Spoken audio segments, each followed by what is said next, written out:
What up, everybody? I'm your host, JP, and this is my co-host, Josh. Hey, everyone. And welcome back to another episode of the FilmBros podcast.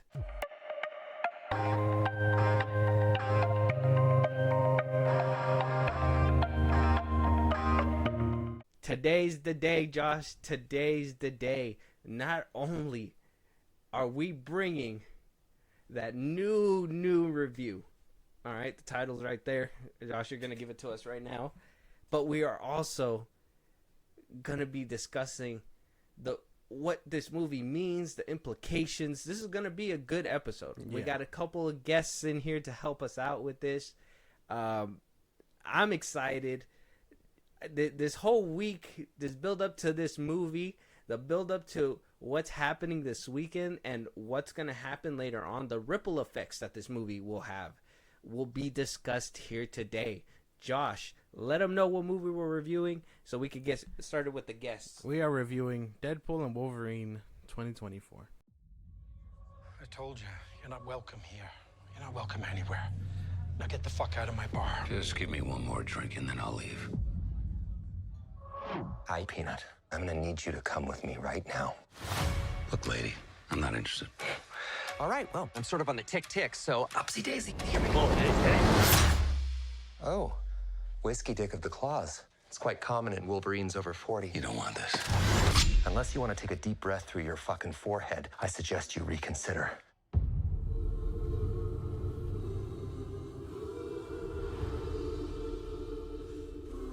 I'm about to lose everything that I've ever cared about. Not my fucking problem. Is that what you said when your world went to shit? Come again. This Wolverine let down his entire world. Want to talk about what's haunting you, or should we wait for a third act flashback? Go fuck yourself. Life is a mystery. I don't know anything about saving worlds, but you do. Trust me, kid, I'm no hero. You were an X-Man. You were the X-Man. I am soaking wet right now.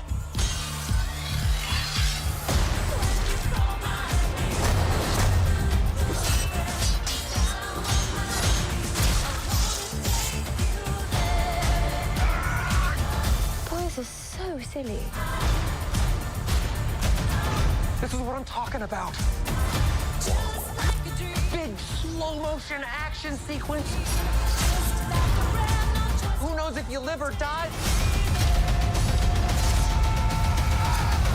Let's fucking go. Let's fucking go.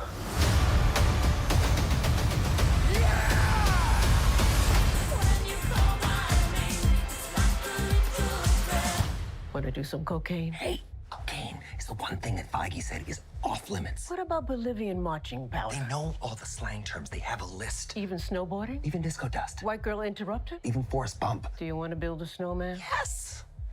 Deadpool and Wolverine. We can't do this alone. Like I said, we can't do this alone. We need help. We need backup. We radioed in. Hey, thank you guys for submitting in certain people. Thank you guys for submitting in your guys' pitch to be on this episode, but we had to narrow it down to two. We did have somebody else in the midst, but you know, flaking happens. It is what it is. Shit happens. We understand. But we got a full crew today. 4 people discussing Deadpool and Wolverine. Josh, me, and now we got King Spyke, a returner to the podcast, and we also got Ray. Welcome, guys. Thank you, guys. I appreciate what you guys are doing here for this episode. I understand that you guys can be anywhere in the world, but you guys are choosing to take the time out of your day to talk about this movie. Epic proportions. King Spyke, Ray, welcome. Hey, what's up? Happy to be here and talk about this amazingness that was this movie that dropped. Oh, man. Oh man, it's exciting. It's exciting. There's a lot to talk about.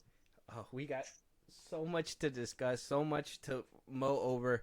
I really was hoping we could ease into this, but just like the Deadpool way, we're going in raw, guys. We're going in raw. We're gonna do this. We're doing this. Be raw dogging. We raw dogging today. So first things first. I always like to ask, okay, this movie is an event. This movie was in the making. Now, we had No Way Home. We had other multiversal movies. Spoilers were leaking left and right. I think this movie was like the first one where like cameos were being leaked, but it wasn't too crazy. I think there was some misdirections. I think Patrick Stewart was at one point supposed to be in this film, but we'll start with King Spike with this one. King Spike, the build up to this film, before getting in that seat, what was your mind state? And then when you got in that seat, how did it feel when you were watching this film? Well, going into the movie, you know, I stayed off of social media for a good week, right? So, and being in the quote unquote scooper community, you kind of get this mix of leaks, cameos, things that people say they've seen and they've heard, so it's hard to decipher things. So going in there fresh and sitting down and watching the movie, just knowing what I know and being up to date with all Marvel and everything, it was a good fresh experience to just not know anything for once, you know, not know as much. Yeah.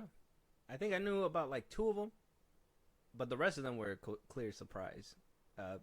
Spoiler warning, spoiler tag is everywhere. We will be discussing that a little bit later on.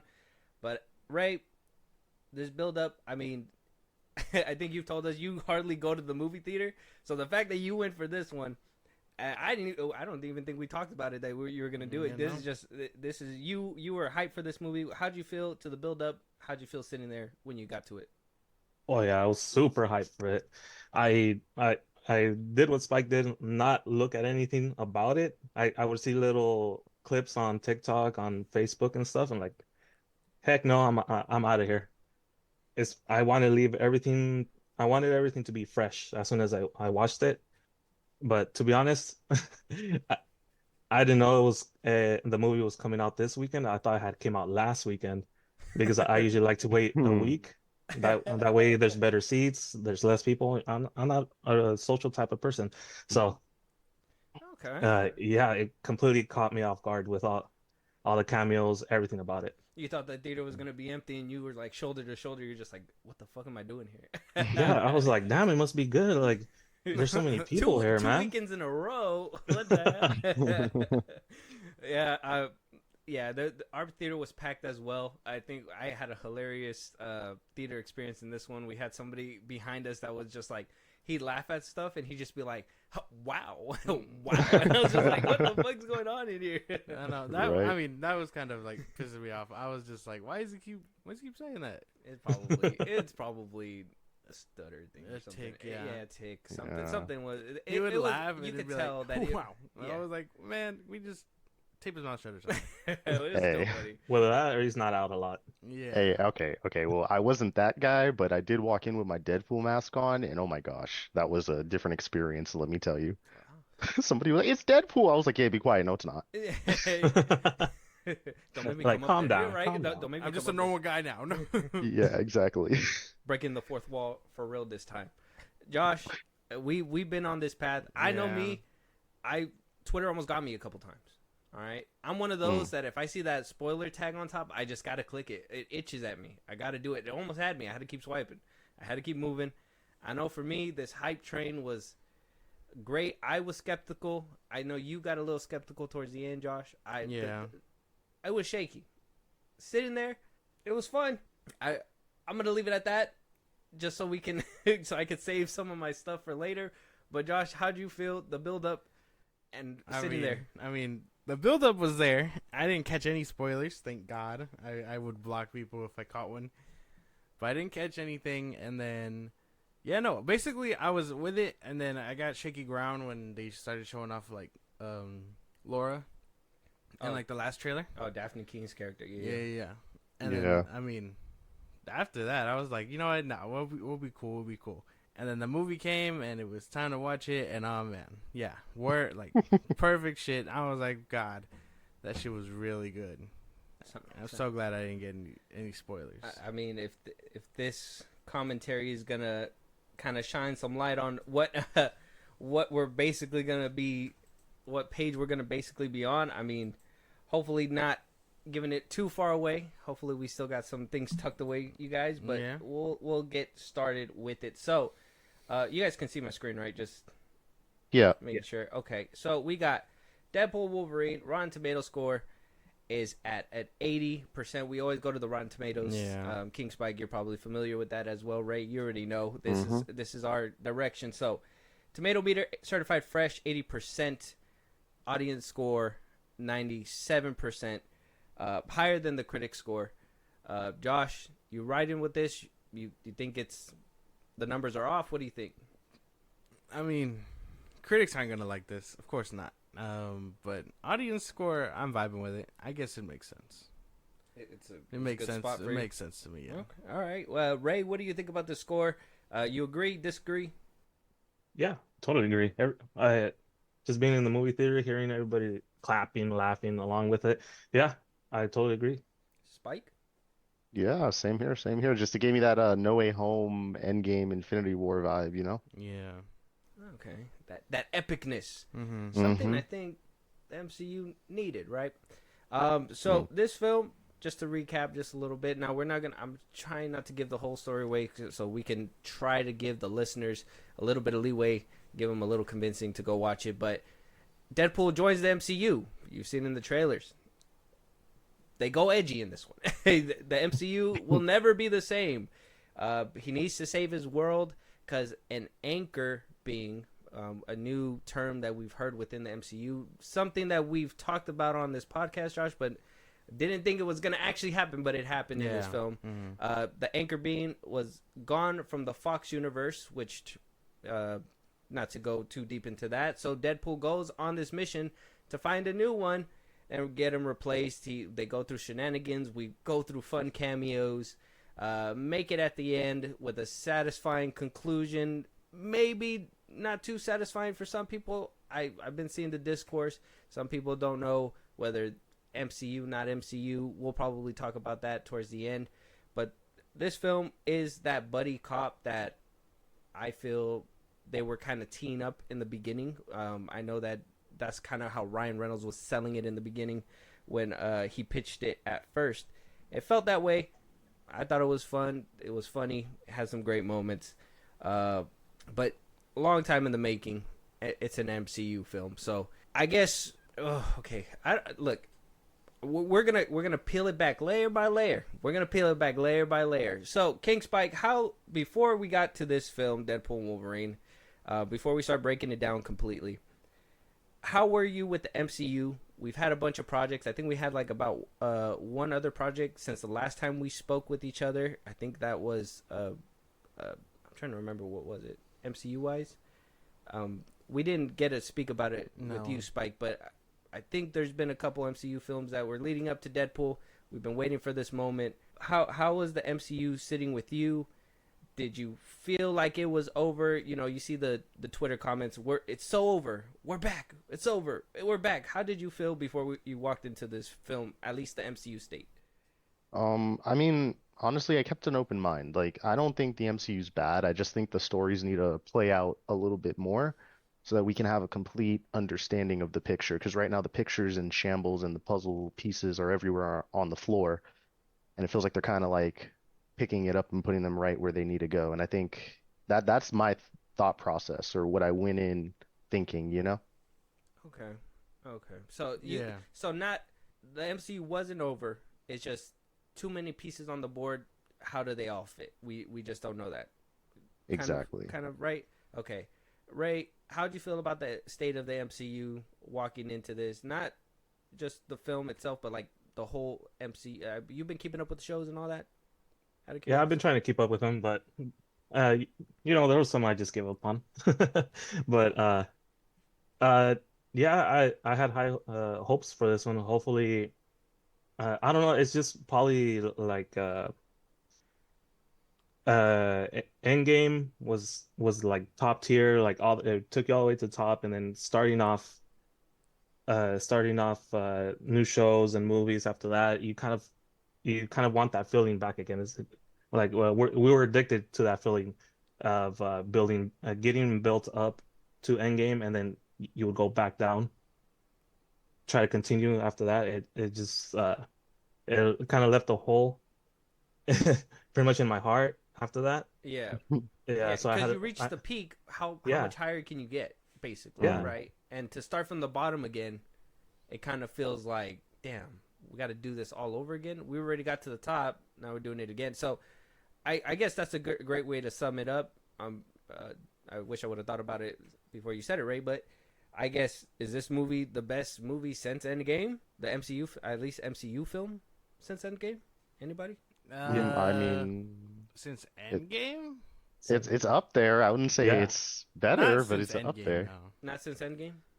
Since No Way Home. Yeah, yeah. That's why I Since No said Way it. Give me that No Way Yeah. Home vibes, you know? Okay, so 2022 all the way up to now. Yeah.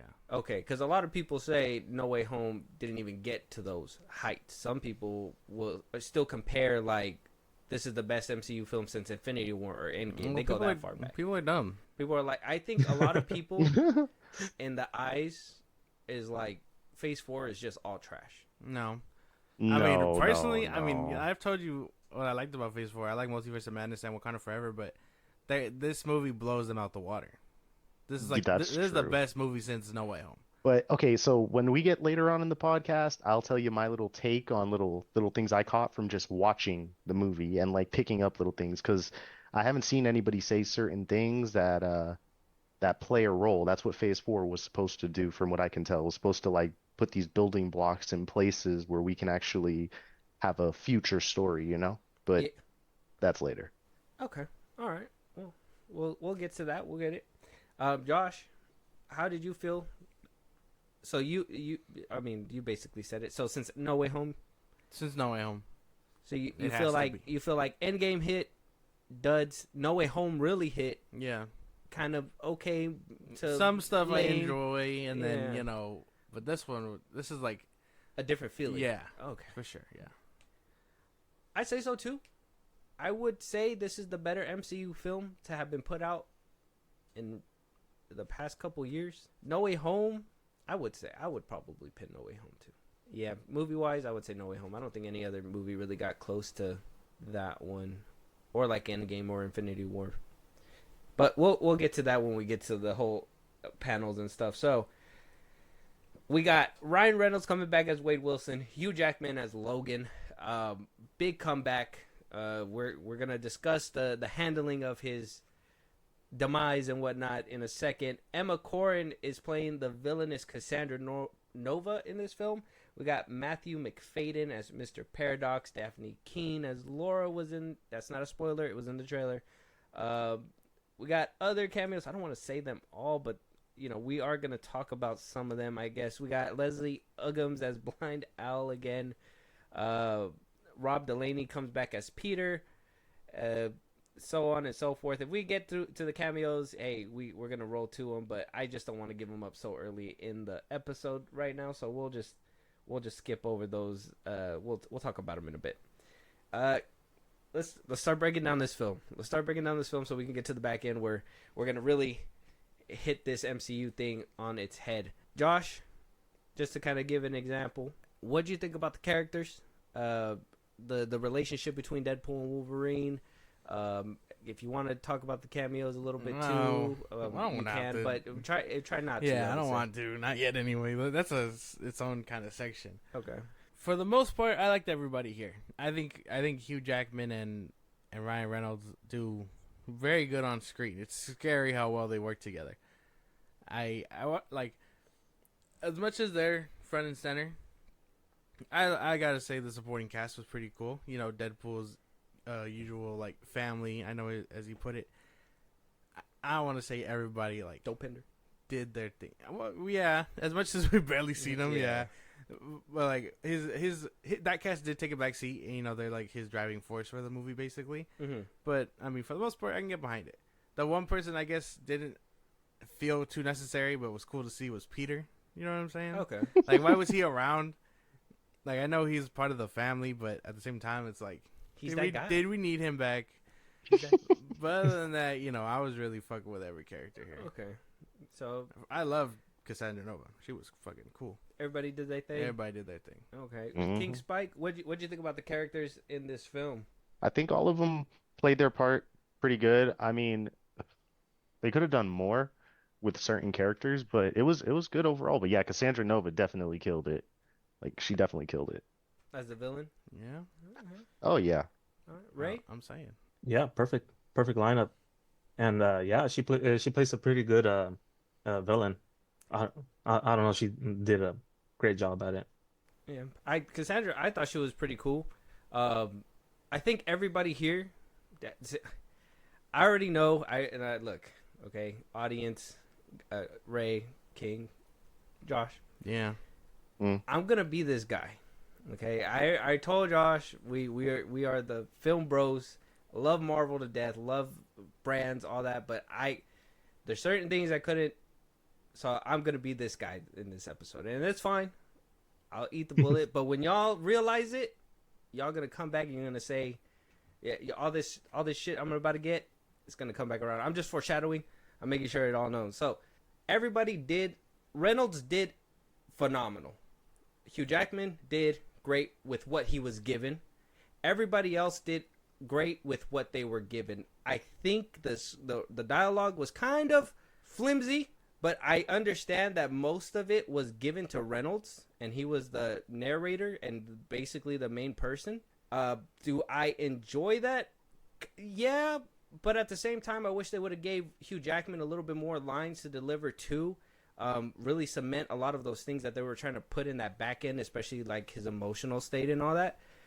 I love the chemistry between Reynolds and Hugh Jackman. I thought they were a blast when they would, collide, and I think that's when they really put their penmanship to the paper when they were having their dialogue back and forth.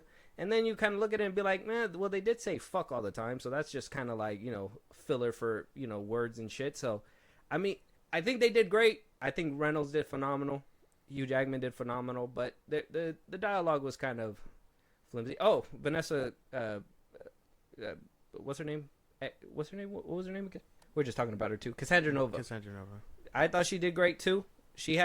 I think she was actually one of the better. I don't know what it is. I think British just does villain better. I think British is just like top tier villain. But that's messed up. But, I don't know. Typical Mr. Like Bond. When you hear it, you're just like, that's a villain. That's just the American in you. Yeah. So Yeah. But other than that, I thought it was great. I mean, any objections on that? Hands are up. I think you're smoking. I think yes, Hugh Jackman and all that is phenomenal. They are phenomenal, but to say that the objective to say that Wolverine or Hugh Jackman didn't get enough lines and stuff when that's his whole shtick, I mean, makes sense. What do you mean when that's his whole shtick? Like not speaking? In other movies and stuff, he's not someone that talks so much unless obviously has to. I think the best one is probably Days of Future Past, but even then he was watching and then he'd comment with something slick or whatever. Mm-hmm. So think about the scene in Days of Future Past where he's like, oh, I guess me and you are friends or whatever, talking to Magneto, and he's like, nah, I've spent my whole life trying to take you down. Yes, he talks, but he's not as mouthy as Deadpool. Yeah, no, but when in the Fox universe, at least when he was Wolverine there, the exception of maybe Origins, he was given some powerful stuff to work with. This stuff, I mean, it was okay. I feel like we've had more powerful stuff in previous Deadpool movies.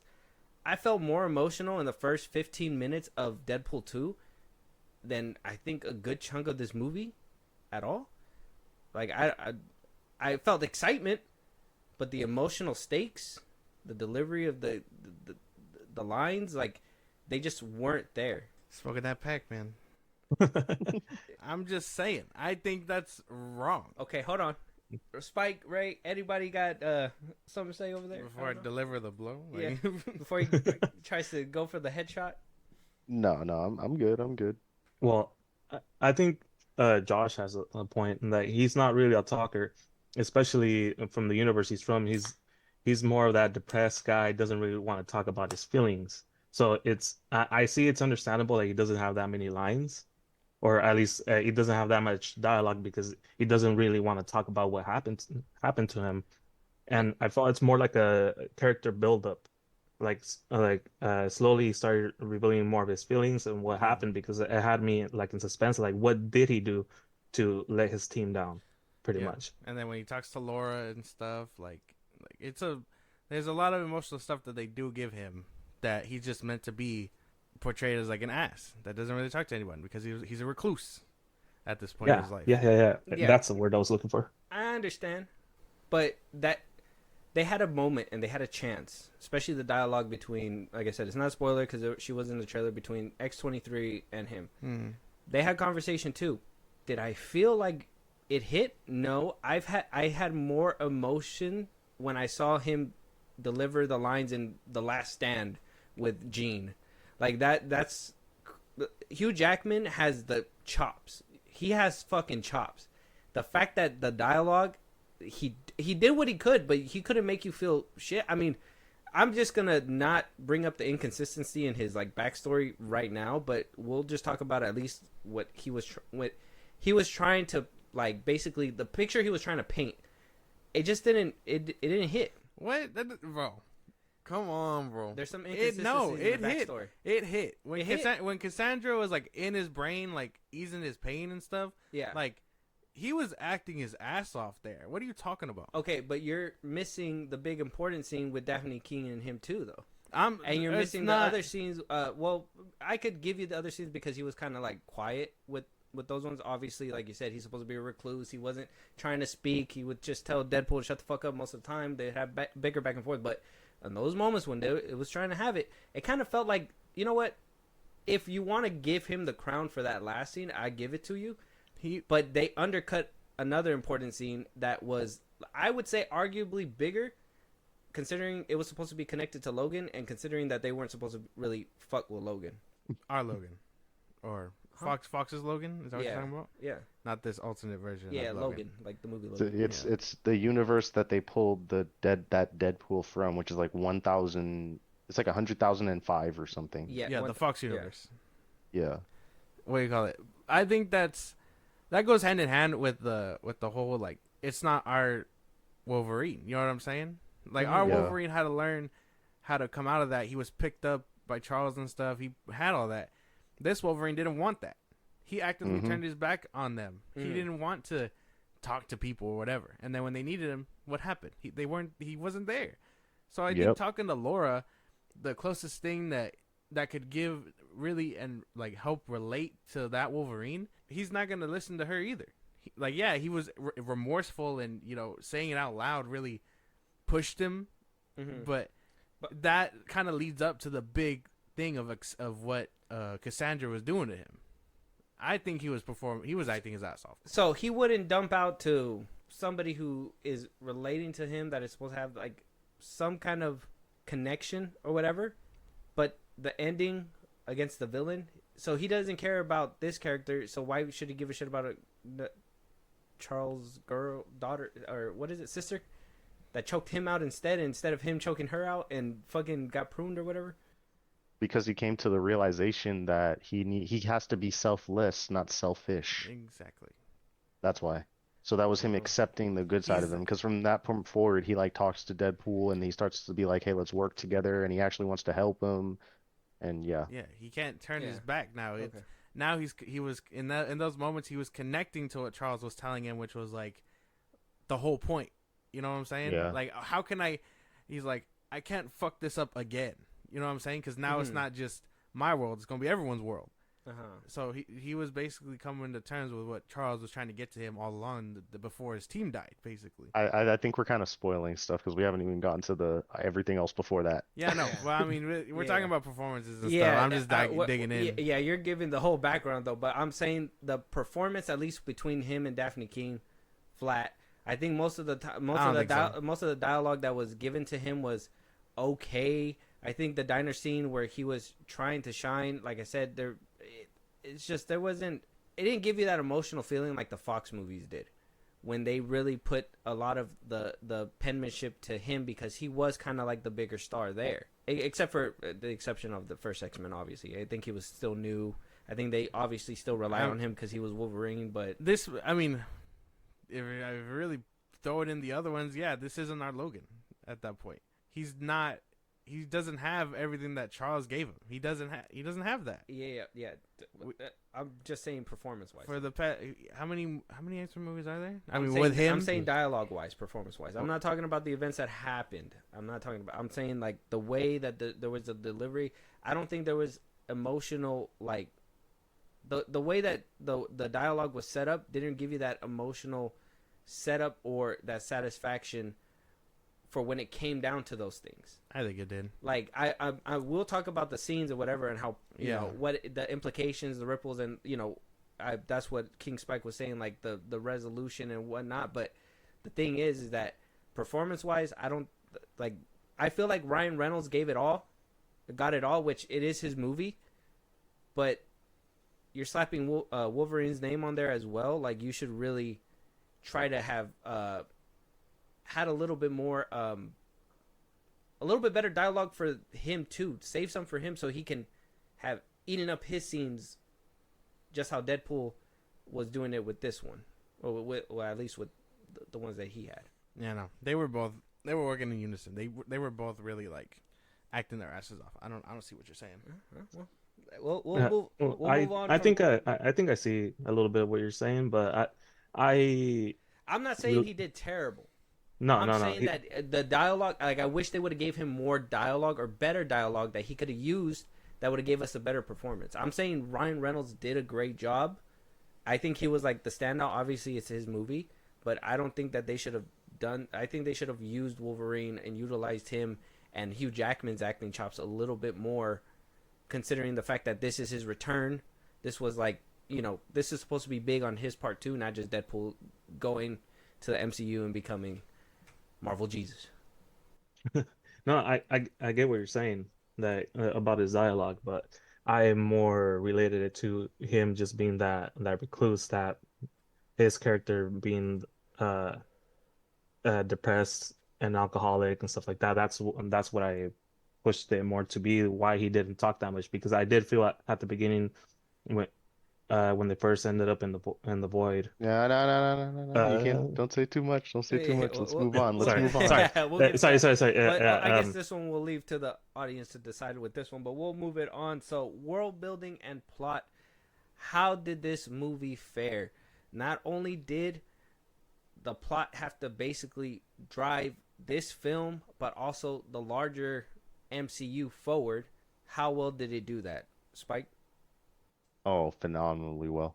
Like, I mean, I don't want to spoil things because there's so many different things that we got with this, like just the Easter eggs alone, that now we have some groundwork if you were paying attention, and you'll understand once I start telling you, like, just going forward with things.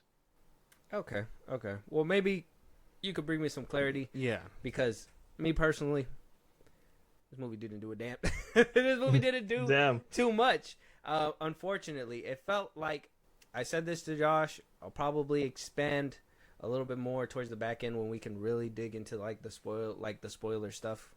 But this, like, movie plot wise and everything, this was the MCU's Flash. Now, hear me out. I understand you guys are like, what the fuck? How dare you say that? Listen. Yuck. They do the exact same thing. The MCU just did it better. I'm sorry. The Flash did it in a terrible way. The MCU did it better. But I would say it has as much repercussions or as much ripple effect, or like, I guess, within the story, plot lines, everything like that. Like, everything just kind of felt small when this movie was supposed to be the large entry within this universe. Maybe I missed it. Maybe Spike can clarify that for me. But that was just something on my part. Yeah. Yeah, I got you, man. I got you. Don't worry. All right, for later on. Ray, what do you think about this film, the plot, the world building for the larger MCU, and obviously for the film itself? I think it did a pretty good job. But, I mean, I do sort of agree a little bit with what you said. But I don't think it's that bad. Come on. I didn't say, like I said, I didn't think it was bad. I think it has about the same. It's basically when when Civil War came out around BVS. A lot of people shat on BVS because they were like, well, BVS didn't have that that charisma, that entertainment value, that, you know, the rewatchability, the funness. Like, it didn't have that. It felt like soulless, I guess some people thought. If you like BVS, I'm not trying to you enjoy it. But then Civil War came out and people held it at high regard. They were like, oh, they saw what they were doing over there at DC, copied it, and did it better. Like, that's what the consensus was when those two films basically came out. Can we agree, kind of, on that? I would say so. Right. Only because that's the conversation that's still being brought up today. Yeah, so, like, multiverse... Oh, sorry, Spike, were you answering? No, I agree. Yeah, so, like, this film, another multiversal movie, The Flash did this, the carousel of, you know, looking around, oh, look, different people, cameos, blah, blah, blah, blah, where that was distasteful and didn't really make sense a lot. This film, they still don't really make sense, but they were tasteful, and they were done right, and they helped propel, I guess, the story. I guess they worked within the story, and they wasn't just like a ooh, look at me gallery, right? So, like, they did things right over there at the MCU that made this movie a lot better, but I would say it's the equivalent of, like, BVS versus Civil War. This is The Flash versus another movie, and the MCU just did it better. So You said... yeah, I mean, I personally I don't agree, because I can once I tell you some things, you're gonna be like, oh, okay, I can see a little different perspective. And I'm gonna be honest with you, at first when you said The Flash, I thought you were talking about the TV show, and I was like, that was pretty good, man. No, sorry, That was pretty good. The Ezra Miller one, the one that you actively try to block out of your memory. No, we don't talk about that. What is that? Okay, well, I don't want to dig onto the cameos already, but you said they made no sense, huh? Like The Flash. Yes. Insane. But insane. Listen. Obviously, they make sense within what Marvel wanted to do meta-wise. The little, you know, it was like a tribute. It felt lovely. I loved it. But when you think about it, should it have happened? Certain things, should they have been there? Shouldn't we have had other ones? Right? Well, like I said, we're gonna dig into that. Cameos are their own thing, but you said that shit. So put a pin in it. We're pinning it. Okay, because that's insane. Okay. Look, man. The plot and all that, it was there. I don't know. I'm gonna need a little bit more insight from King Spike just to help me push it forward. Because for a Deadpool movie, I felt like it was pretty as meta. No, as grand as they were dealing with, you know, the multiverse concept and stuff, it still felt contained like a Deadpool movie. So I don't know if I caught all the MCU stuff in there. You're in the right direction, and I'm gonna help you guys find the light in a second. No, I'm not okay. done. That's what Marvel Jesus said, and look at where we're at. Okay. That's the only thing, because I don't think it did anything to expand the MCU, but for a Deadpool movie, it was a good plot. I was fucking with everything. It was a funny Deadpool movie. Oh my god, let's get Deadpool into movies this, are because funny. there's so many. Listen, guys, there's so many things that I need to talk about, because the same thing happened kind of with the Marvels, only it was a little bit worse. And this is a little different. Okay. Yeah. Spike, just can you maybe make your volume a little bit louder? Yeah, sure. I'm sorry. No, it's okay. Hold on. Is this better? Yeah, that's way better. Way better. Thank you so much. Okay. Of course. So, Ray, what do you think of all this mess? Damn. I don't know. I think it worked. I think it works. But I don't. Yeah. Yeah. It's kind of hard not getting into other stuff too, but yeah. Okay, we'll move on. Like I said, we're gonna get to that juicy big spoiler part, cameos, all that good stuff. We're gonna really dive deep in this back end right now. We're almost through at least our review part. Hold it in, Josh. Hold it in. He's about to explode over here, guys. I'm telling you. Damn. He's you're just gonna hear a. That's it. It's just mushroom it'll cloud be over. So, the big stuff. the big set pieces, the fight scenes. How did we feel about the fight scenes in this film? Phenomenal. All right, Spike, you go take the wheel, bro. I'm sorry. No, you got it, bro. Take the wheel. Take the wheel. You got It's it. as far as like recent MCU stuff with like fight scenes here and there, the last thing I can remember I got hyped about personally was seeing Daredevil in She-Hulk, and yeah, but that was like pretty recent, I can say. So the fight scene wise, like yeah, they have it. That's how I feel. Okay, Ray. Yeah, it was pretty. The end fight scene with everyone. Um, the only fight scene I wish I could have seen a little bit more is with Wolverine and that I don't know if I could say it with Sabretooth. Oh, okay. Oh. Yeah. Hmm. I don't know. I just me personally, I would have preferred a little bit. That one was in the trailer. That was in a trailer. That was yeah. in a trailer. Yeah. Yeah, I would have preferred a little bit better of a fight scene. Oh, between those two, that's the only Yeah. one that like kind of disappointed you. Yeah. Okay, I get that. Other than that, I loved it.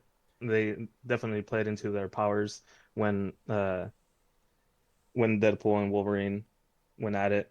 Yeah, that like, for that one itself, I think it was kind of like a missed opportunity, knowing like the history that what's the other actor's name? Liev Schreiber. Something like that. Yeah, he played Sabretooth back in Origins. Like, whether they brought him or the original guy from X-Men back, Tyler Mane, like, they could have had like a moment there where like could have resonated with the audience, but they just kind of like opted to just kind of like be done with it, which still I thought it was still pretty like a jaw-dropping moment. So I still had fun with that scene. I didn't have an issue too much with it. I wish we could have, like I said, I guess dialogue, plot-wise, when it comes down to those big emotional moments, I feel like those moments could have been taken advantage of, and they weren't, and, used as kind of like a gag in a way. Loved it. It was funny. Just kind of feels like we took away from something else, though. So, but the fight scenes, dude, I love the fight scenes. Like, I think you said Daredevil, and I immediately was like, that Echo fight scene with Daredevil, and I was just like, that shit was so dog shit. I thought you were gonna like really hype it up, and I was like, that was so bad. But this was like the best fight scene that I've seen in a long time. That wasn't like overly CGI. I know a lot of people are like, no, but what about that Guardians Volume 3 hallway fight scene? Fuck you. This.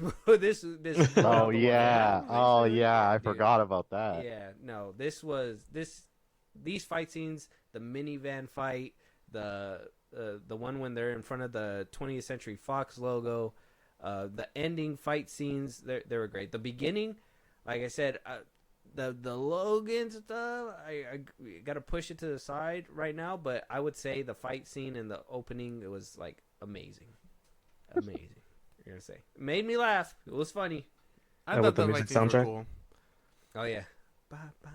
The fight scenes were pretty cool. I like to put it into perspective. I don't think I've ever I can't think of a better fight of like the best fights I've seen. Because even like I want to say they tried, and I mean Shang-Chi was all right. It was an all right movie, but I like they hyped it the hand to hand, and it wasn't all that either. I like that hand to hand. That whole bus sequence was cool. I think it had probably like the scene when they're in that scaffolding building too. That was cool. Yeah, that was cool. No. The when he starts using his mom's powers, like moving and shit, and like fighting his dad, that was some cool fighting, man. I would say like that was probably like what happened to Shang-Chi too, bro. That's another conversation. But like I would say the hand to hand there was like really great. I really like the whole martial arts aspect. I loved about that film. But yeah, no, but they were fucking. It was cool. Like I can't even like in recent memory think of better fight scenes. I gotta say this is like for Deadpool's franchise. This is the best fight scenes it's ever had, because I think having it by itself. I mean, that Colossus Juggernaut fight in Deadpool 2 was cool. Francis versus Deadpool was cool, but like I think this one was like the movie that really expanded Deadpool. Ajax, there you go. Francis. He said, remember, he was like, you can't heal. Oh yeah, You're gonna. that shit Oh my had god. me. Oh my He god. was You're like, gonna Oh make man, it, buddy. You're that gonna was make it, buddy. hilarious. Say it with me. I'm gonna make it. Oh my god. That shit had Yeah, me. bro. But yeah, Oh my no. gosh. Yeah, that I think I think those fight scenes were cool, and like the best one that I can think of is actually in the first part where like the beginning where he's like fucking him up in the car and stuff. in the minivan. No, and from the Deadpool one. Oh, Like Oh, yeah, that comparing. was oh dope. yeah. The That was freeway dope. That scene. was dope. Yeah, that one was cool. So was the Cable versus Deadpool fights. Those were cool. I Yeah. think the CGI was kind of lacking in Deadpool 2, but I mean, I think for Deadpool's franchise, this is the best. And for MCU standards, this has been way better than what we've gotten in a while. That's what I'm saying. I'm trying to think of something better in the MCU, but like my mind keeps going to like other The things. No Way 'cause, Home yeah. Spider-Man scene, swinging and shit. Like I said, Yeah. a lot of people are like the Volume 3 hallway scene, but That wasn't it, bro. Hey, That you was just a cool. hater, bro. Nah. That's just a hater. Nah. That's you're hater like dog. you're like all that CGI. That's crazy. I don't want to hear. Did you like that scene at with like when he jumps out the bus and the arms are all back and shit? It looked cool. You like It's that? CGI though. I can admit that. Oh, okay. Yeah. That was really them. Like, I was just being honest. Okay, well, as long as you could be consistent, I could take it. It's fine. So, Ray, best fight scenes? Definitely. Yeah, that you've Yeah, seen in a yeah. while. Yeah. Him against all his counterparts. Yeah. I was, what's funny? I was about to say like Moon Knight's fight scenes, but I was like, we didn't see shit. We didn't see any of them. Moon Knight? like, like 2. yeah, like 2 of them. Yeah, the fight scenes really outdid themselves. They were with really this one. good. Sean Levy was cooking here. Yeah, I think he did a good job with the action scenes. Really, really great stuff. And so, I mean, this is kind of go hand in hand with the fight scene. So we're gonna talk about it now. CGI, and then we'll go ahead and we'll start rounding to our final statements, and then we'll give it the review, and then we'll jump into spoiler talk where we could just start going all over the place. And if you guys haven't seen the film, hopefully you stop the episode there, leave and go watch the film. Otherwise, you're going to have everything just ruined for you, possibly for 2024. So just don't do that. Get the fuck out of here. But let's go to the CGI.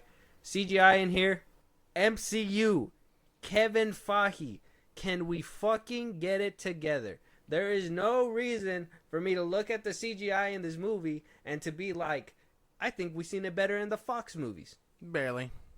100% you've seen them better in the Fox movies. The margin for error wasn't huge.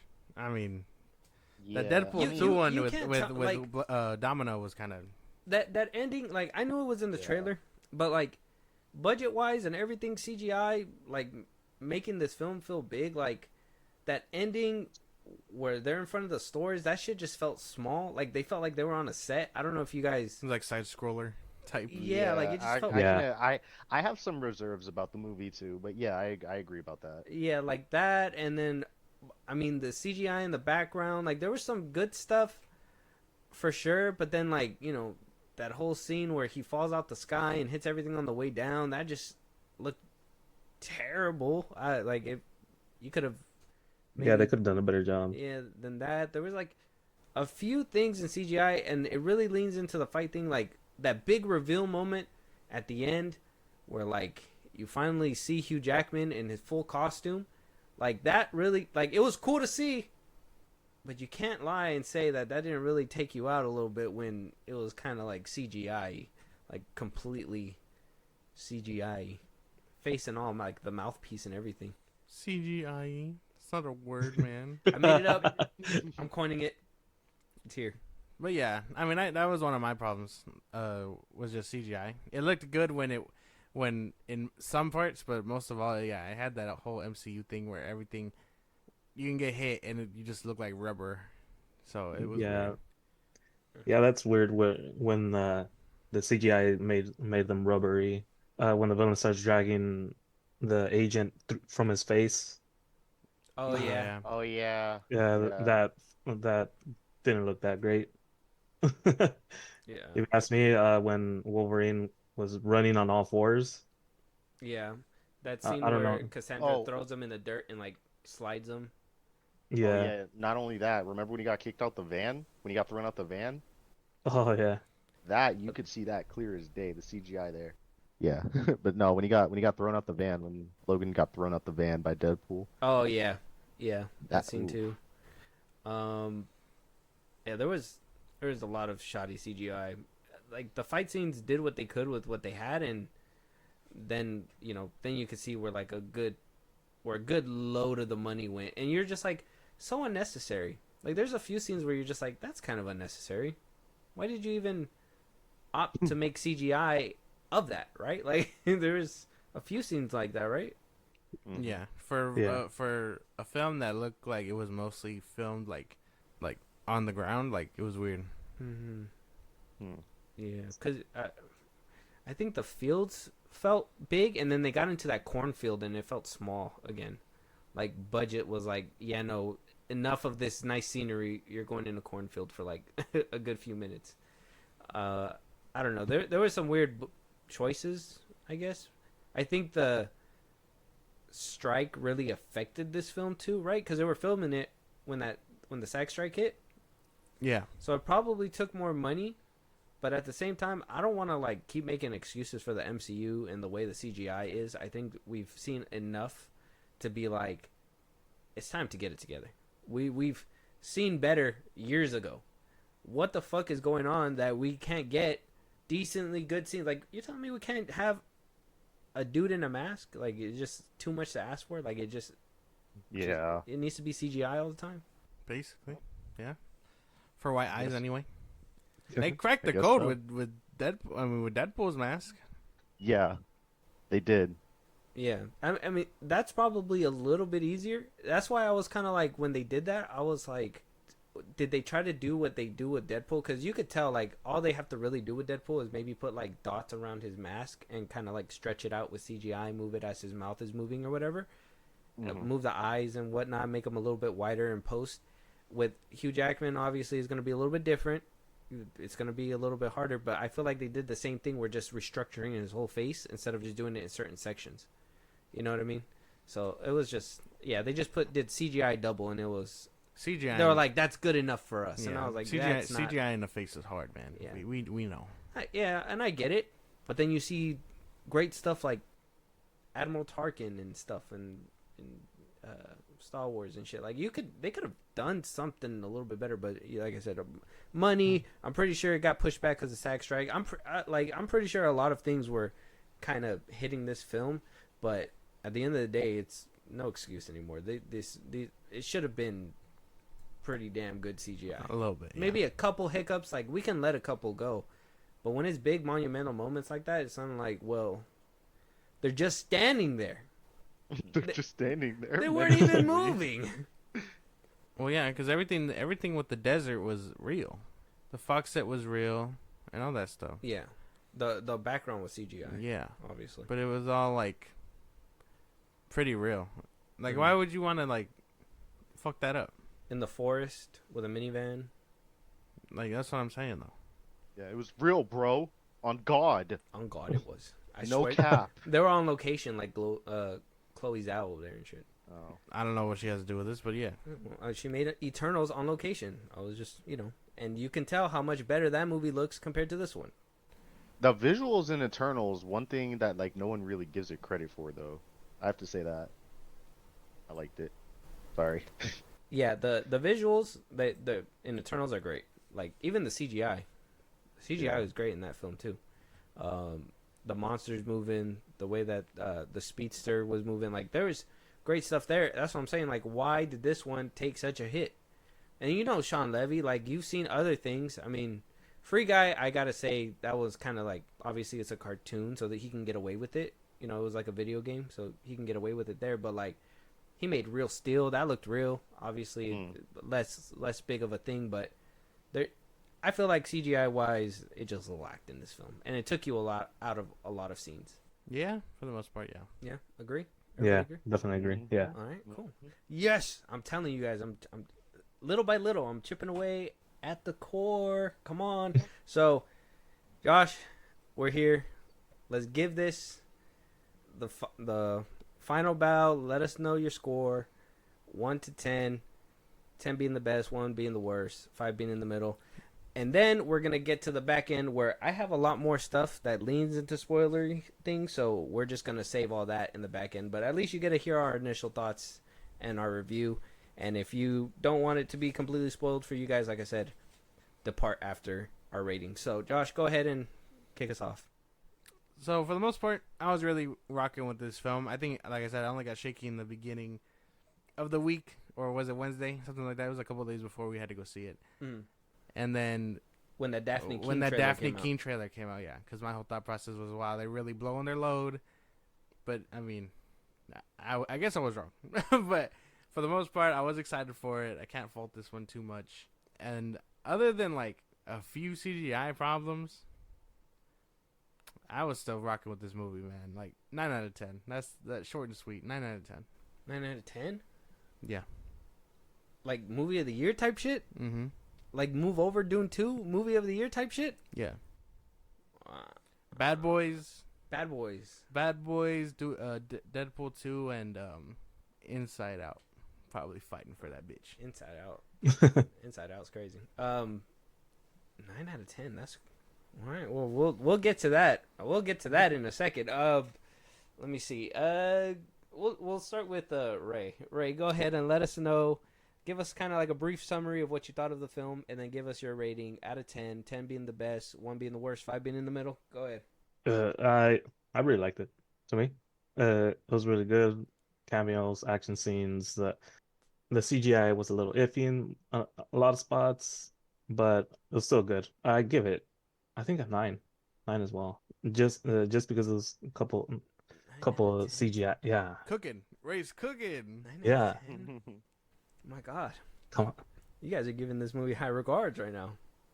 Okay, Spike, your turn. Go ahead. Well, I'm just gonna say I'll give it like an 8 just to get that out the way. An I'll 8? give it like an 8. Yeah, an 8 just to get that out the way. Like, because I feel like, yeah, the CGI kind of took it down for me a little bit, and then there were just, like I said, little other things. Like, I think the post-credit scene could have paid off and paved the way more for the MCU like we were supposed to get. But aside from that, yeah, I give it like an 8. And like the story overall and everything, I can rock with it. Like, I could sit down and rewatch this again like a second or third time, and I would still be entertained. Okay. That's fair. Cooking. He said 8. 2 9s and an 8. If we get anything less, you got it coming. So I know. You guys are really setting me up. Again, you, Josh, setting me up, bro. If I go to where you're at, now I'm like just trying to fit in. If I go less, it's like I'm being a hater, bro. Like, you're putting me in a weird position, but I'm going to have to take it. So, like I said, this film, at least right now, from my understanding, does not do much as it did in the previous Deadpool films. Considering it is within the MCU and it's supposed to make waves and big moves, felt pretty small for a film. And I think this has to go with, and like we're going to talk about it in a second, but it has to go with like the whole multiverse thing and how they've been trying to make it a thing and it's just not panning out. So I want to kind of attribute a little bit to that. But with this film being within the MCU, it should have known that was coming. You can make fun of it in the movie, but it still needs to be addressed in real time. I love this movie, but like I said, the comparison is there. The Flash was this movie before it was. Like how BVS was with Civil War, The Flash, Deadpool and Wolverine. I know you could be like, Doctor Strange was the one that goes against. Nope. This is literally... It's like they were looking at each other's notes at one point. Like, they were kind of like conversating. I don't know if James Gunn is over there like talking with Fahey like, hey man, do it better. Just do it better. I don't know. We'll discuss all that, but I can rewatch it. It still was done better than The Flash. The movie was fun. I had a great time. I laughed my ass off. There was a lot of things that went over the audience in the theater's heads that I laughed out loud, and it was just kind of like silent. So I was like, well, damn, not everybody got that one. Great. Ryan Reynolds does the best Deadpool that you can get. I'm giving this film a fucking... I'll give it a... Shit, I don't know. I'll give it a 7. We'll give it a 7. We'll leave it. It's a film. It's a good film. It makes you laugh. I think it's funny. But I would put on another Deadpool movie, or I would put on like The Wolverine or actually Logan if I want to feel something from a real X-Men movie. But it was still a fun film. I had a great time. 7 out of 10. What's up? No? Crazy. Yeah? Crazy. No? Could just gave it an 8, man. Could have given it an 8. But then I would be disingenuous. It's not good. So, with that being said, I do have more cons that I do want to talk about. Maybe Spike can shed a little bit of light. Maybe you guys can shed a little bit of light. But this is going to be the end of the review portion. So, final warning, we're crossing the line. We're going to talk about cameos, spoilery stuff over here. It's going to get even rawer than raw. Like, how does that even happen? Let me just tell you, it's Deadpool. So, we're jumping in. Go check out Deadpool. Give it your money. It's making waves. I think it's on. I think by the end of this weekend, it's supposed to look like 400 million plus. So it's doing great for the MCU. Great for the X-Men brand, because that means that we are gonna get actual like X-Men coming up soon if this movie does good. I mean, you could tell that they kind of teetered with this film too. In my head, is like, we could, it's in the MCU, but if it doesn't do well like the other movies that happen, we can say it wasn't in the MCU. You know what I mean? I kind of felt like they played with that. So go check it out. Go give the movie your money so they can actually be a permanent part, and Hugh Jackman will actually be doing it till his 90s. So Disney is going to put him to work. Go check out the film. We're moving on. Let's go, guys. We're in the back end. I got a lot of cons on my paper I got to talk about, and I got a lot of things that we need to discuss on what's going to happen in the future. So, Spike, I know that you had something and you were kind of itching earlier. So, I mean, if you can remember that, if you want to talk about it, I'm all ears. Yeah, sure. So we're in spoiler territory right now, right? Can you speak up a little bit? Sorry. Yeah, spoiler territory. I mean, if anybody's here, that's at their own risk. That's them. Okay, cool, awesome. Well, what I can say from what I watched, that they gave us a little bit of answers to certain things. For example, the timeline placement. And we know that there is a variant of Ryan Reynolds in the MCU.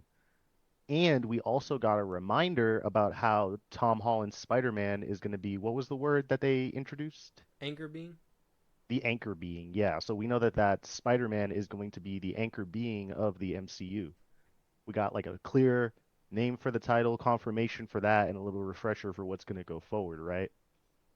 And then placement-wise in the MCU, we got one major detail, not anything that we've seen that we can go back and stop a clip at like 3.5 seconds, or we have to pay attention to some picture on a wall. No, we got it clear when Cassandra was talking to Deadpool and Wolverine, and she got the slip ring. How did she get the slip ring, right? Everybody said that she killed Doctor Strange. Obviously, that was not true. So, what did she do? She got it from the magician that was in She-Hulk when She-Hulk told him, hey, stop doing magic because you brought demons into this world that her and Wong had to fight off. He was like, okay. She-Hulk happens in 2025. Deadpool 3, or Deadpool and Wolverine, sorry, takes place 4 years after Deadpool 2, which would put it in 2024 in that universe. Let's not get that confused. And so that being said, that means Deadpool and Wolverine takes place right before Secret Wars, because the TVA in that universe, which is in Deadpool's universe, the 10 like something, that specific TVA happens in its own separate sacred timeline of that universe. So now we know for a fact that there are different TVAs in different universes, and it's a refresher and callback to Loki when Loki went to a different TVA where Kang was in charge after he had discovered everything, right? Yeah. Okay. So a few things. So the anchor being, are you saying that the Spider-Man thing is from behind the scenes, or is that made clear in Deadpool and Wolverine? It's not said by him. It's not said, hey, Peter Parker is an anchor being because of this, right? No, it's said because each universe has its own individual anchor being. That's why. But so what alludes to it being Tom Holland Spider-Man though? Because Kevin Feige and Amy Pascal said it. They said it. They said going forward, they're going to make Tom Holland the chosen one of the MCU. of the 616 MCU universe. Got you. Okay, so the studio head said. Okay. Exactly. Which would They make just sense in a way, because if they're gonna do something together, they would want to make it both beneficial for Sony as well, and to make Spider-Man, that kind of like that golden ticket for both of them. It's kind of like a win-win. So that would kind of make sense. But that's outside speculation. That's not in this film. There was a part when Deadpool was interviewing with Happy, and he was looking around the room, and the picture where Tony Stark is supposed to be hugging Spider-Man, his side of the picture was blocked off. Mm-hmm. I don't know if you noticed that. I seen the helmet. I seen a few of the things in the back. I want to really go watch it again in theaters before it gets out of it. So I'm probably gonna go do that. I didn't see anything that indicated anything that big, but if you did, I'm willing to take your word for it.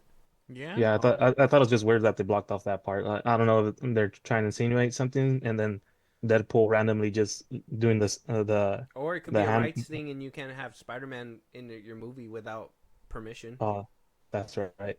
Maybe. Yeah. Because there was a part when they were in the minivan, he started shooting webs with his hands. Yeah. For no reason. Yeah. Oh my God! You guys also remember the little leak that said that the pizza dude was gonna show up? Oh yeah. Yeah. Mr. Aziz. Yeah. Oh. That and Patrick Stewart was supposed to show up. I think they even said Ian McKellen was supposed to show up at one point. So I mean they name dropped him, but turned out he was already pew pew in that. All right. I'll give a little credit to people. They were right. They did show up in the film, but they were at the end. Yeah. Like in the credits, yeah. Yeah, they were. My only thing about that whole TVA theory is like I don't think there's different TVAs. No. It's one TVA. It's right? one TVA.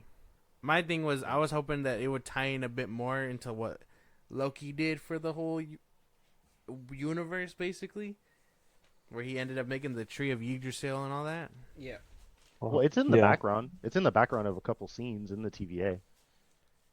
That's what I thought I saw too, but and hold on, if I remember correctly, Mr. Paradox even mentions, he's like, well, she's telling us what to do, but I'm sorry, he, who I don't even know who he is saying that you have a special purpose later in the future, and he knows that you're special. He says that.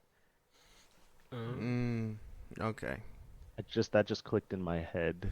Okay, so I know we're gonna break all this down. I have some questions about what you said, Spike, especially continuity wise for the movie. Like I said, I'm about to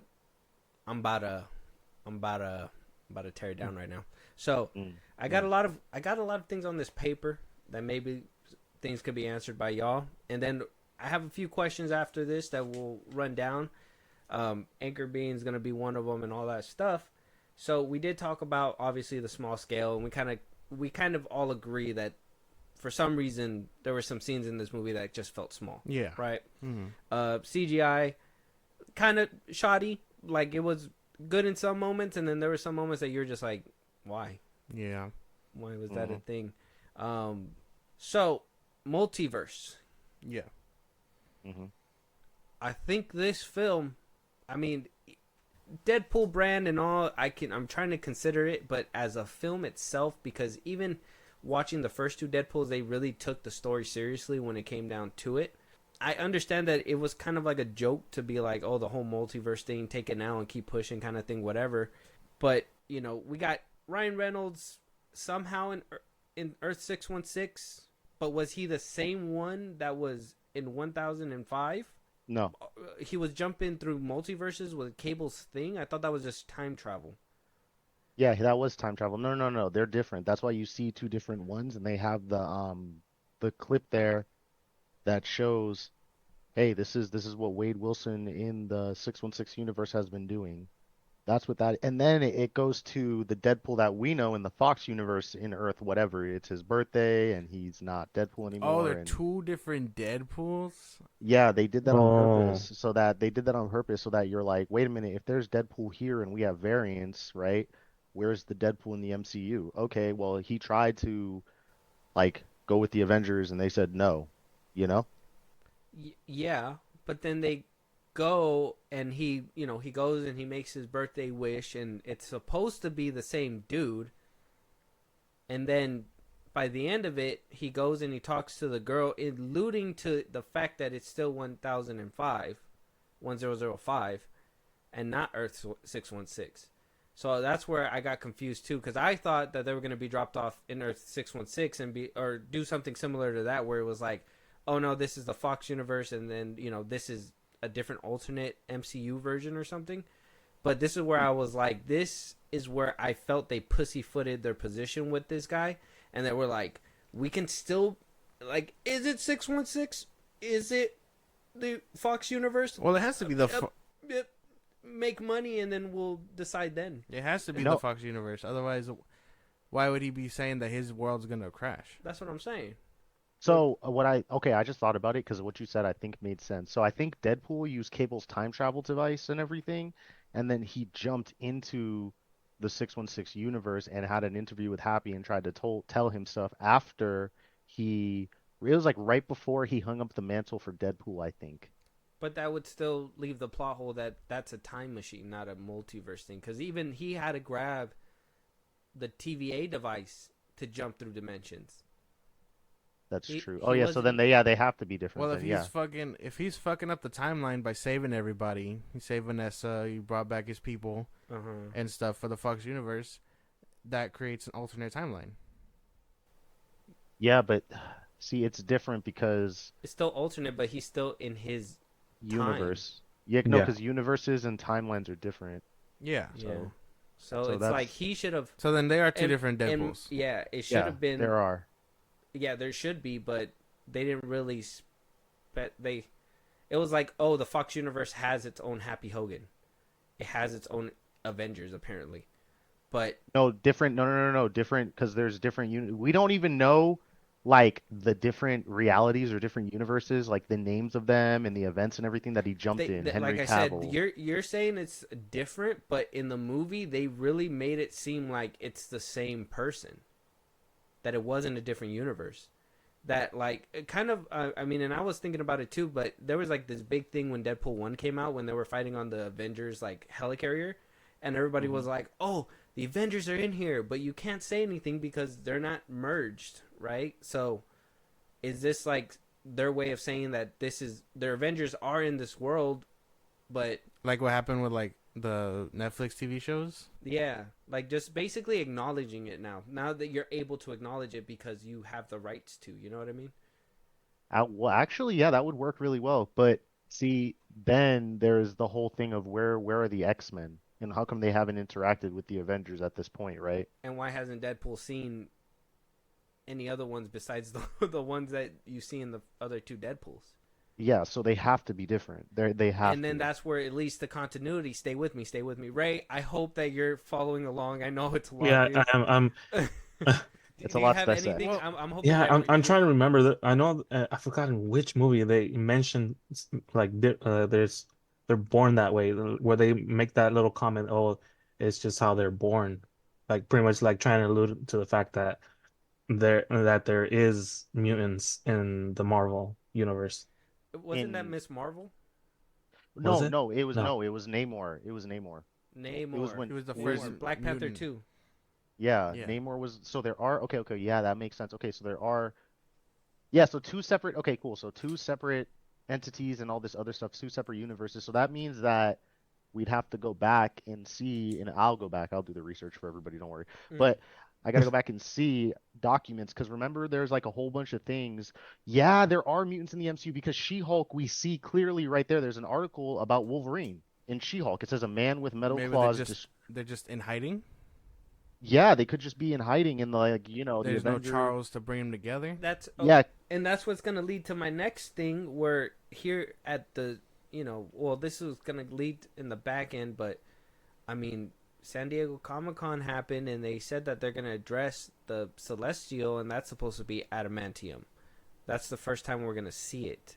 So is the whole time, She-Hulk basically takes place after the Celestial, even though they don't talk about it, it's still after the fact, right?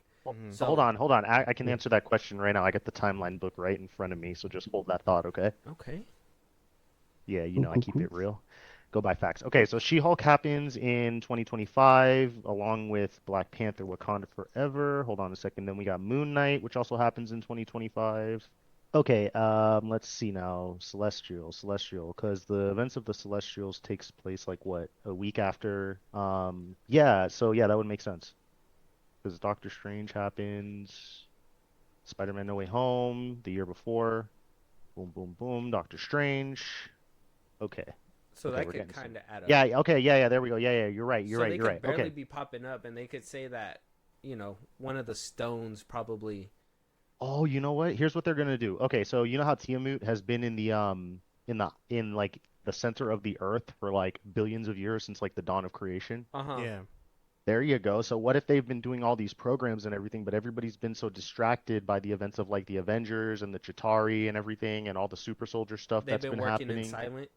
Yeah, they could be working in silent because that would make sense because we also have I forget in what show, but someone goes to a bar and there's like a guy that can turn into a bear and he's like, yeah, he's like they don't say the word mutant, but they say something that's really close, like his genes or whatever, but they say it in like Russian or something. Wasn't that in Black Widow?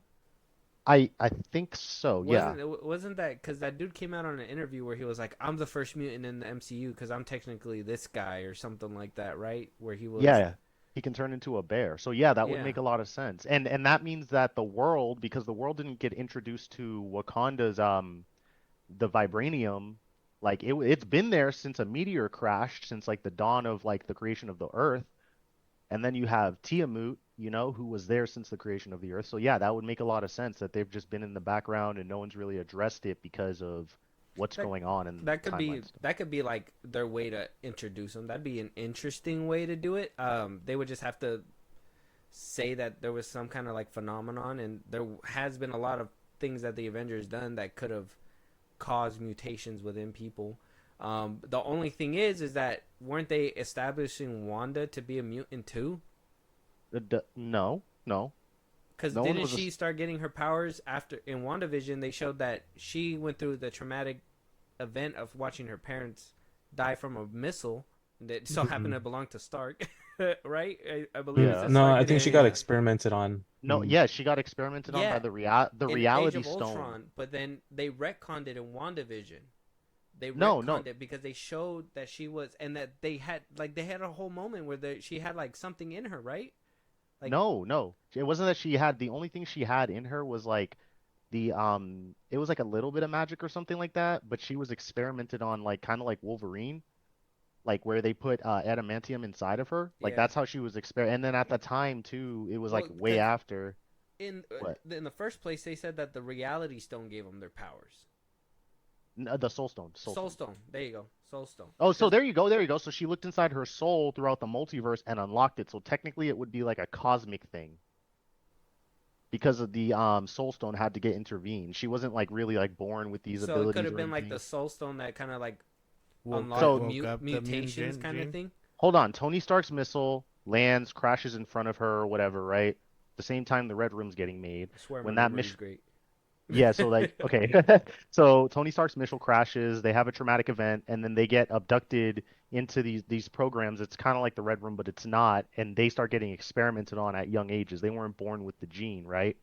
And then they get their hands at the same time on the Soul Stone, and Wanda's being exposed to the Soul Stone like religiously for long periods of time because of her hate, which manifested, as we've seen, into like, her kids and the Darkhold and everything. Mm-hmm. Does that make sense? Yeah.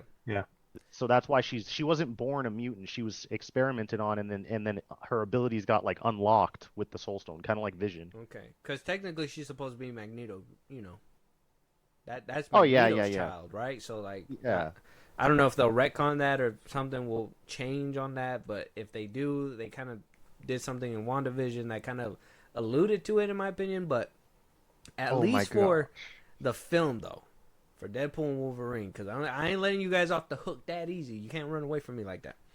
Listen, Okay. so continuity-wise, Yeah. right? And I understand the Fox has never had great continuity, but the MCU does.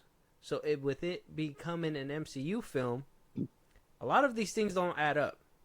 I believe they also said that Logan took place in 2029. Mm-hmm. and Logan wasn't even within his universe technically. So Wait. Fox universe, sure, Fox, but not in like Deadpool's universe, because Yes. Deadpool 1 and 2 was never in the same universe as Logan. Yes, actually they were. And there's a lot of things in there that shows that they are. And I made a video on it. And if you guys have not seen it, go to my YouTube channel and go watch the epic saga Quick of plug. Deadpool. Yeah, sorry. But it's in there, like, because Yeah. I did the research, right? Yeah, no. So, what's up? Well, no, I thought he was. I'm pretty sure they were connected. They just didn't have the budget to bring Hugh Jackman in. Yeah. Let me hear what he has to say about it, though. Go ahead, Spike. The children being experimented on, that's the key, because this is the timeline where the Phoenix Force, Jean Grey, showed up in like in like 1995, right? So after that, the world, they accept the X-Men and the heroes, but then the government starts using genetically modified like food or something, and no, this gene that kills them, and they put it in the food. And they're experimenting on baby mutants that they're like bringing up and everything. And that's where you get them starting to experiment on X-24. Laura starting to be born. Moving forward after that, that's how come in Deadpool 1 and in Deadpool 2, they have like signs that like, well, Deadpool 1's about his like backstory, but Deadpool 2, the main premise of the story is there's this kid that's being experimented on at an institute. And Laura said it in Logan that she was experimented on, and you have video footage from 2014. The first Deadpool film takes place in 2016. Mm-hmm. You get where I'm going with that? Yeah. So this is what I mean by the continuity within the Fox universe has always been messy. Because first, Deadpool 2 establishes that it's brief, it's blink you miss it, but it's within the First Class timeline. And so it's close. I believe that movie came out, what, 2018, 2019, right? Something like that? Something like that, yeah. So that was like in their universe. And it goes on. If this is 2024 in the Fox universe in his timeline, and Logan's supposed to be in 2029, then what is the point? This is gonna leak. Wow, my head is just leaking right now because now I'm thinking about it. Why would they even pluck him from 2024 if the event, even if Logan is in the same universe, if the event doesn't even happen till 2029? Why are they plucking him out in 2024, and why not just find him in the year 2024 and basically stay by his side until 2029 and make sure that he lives? Because that would interrupt the flow of time. Or just jump into 2029 and just save his life. Because the TVA is not supposed to alter with events like that. So he can, since the universe is going to end, like we learned in Loki, what's it called? Where Sylvie was hiding. Anybody remember the name of that? The Void? No. Where the events of the world are ending, and no matter what you do, you can't stop it. It's like called like a breaking point or something like that. Oh, yeah. Josh, you probably know about that. You liked it. Damn. Yeah, no, I forget what it's called, but I know what he's talking about. Mm-hmm. Where she was able to live in like her own little pocket of time where like the events didn't matter. Yeah. Exactly. So there you go. So even if you she take lived Logan in the out, past. yeah. So even if you take him out, the events are still gonna like occur. You're gonna create a new timeline, a branch timeline, but the events of that universe are still gonna happen, right? Yeah. The universe still dies. Yes. So that's 'cause why. he's made to die. Now we learn that Wade is like Deadpool of that universe is like special. He's the chosen one. So the Mr. Paradox that wants to already kill that universe and speed it up, so he doesn't have to wait 5 years for that universe to go boom. He gets Deadpool and he's like, hey, listen, your universe is going away, but you can still be here, and I want you to be my assassin. I want you to work for me and go get people that can help us do the same thing so we can take over the multiverse. That's why. Okay. So pluck him out early. Tell him that your timeline's gonna die anyways. But that still doesn't say why not just find him in present day and fix that. Because the world still dies. Yeah, you can't. There's no fixing it. That's assuming that he dies in the way that he dies. And no, it's in Deadpool 2, he tells you hold on, and in Deadpool 2, they tell you that he knows how Logan died because there's a little callback. Obviously, he breaks the fourth wall. They show you that it's the tree, whatever, blah blah blah. If he knows that, and all this is going to happen, and this is assuming that these two universes are even in the same universe, because I'll tell you, there's no sign of the Wolverine in Deadpool, and the first two at least, like no X-Men at all, except a brief glimpse and you miss it, those first class people, and even then, that's a younger Wolverine in their timeline. Then that was he was in that jail at that time, right? No, or being no, experimented on. No, he wasn't. That was actually when Charles and Magneto went to go recruit him at a bar. That's when that was. At that time, that was in first like, class. That was way years. Yeah, it was years prior, and then like he never gets involved with them in that timeline. He goes because he forgets, he loses But he his went memory. to a different multiverse when he found that Logan.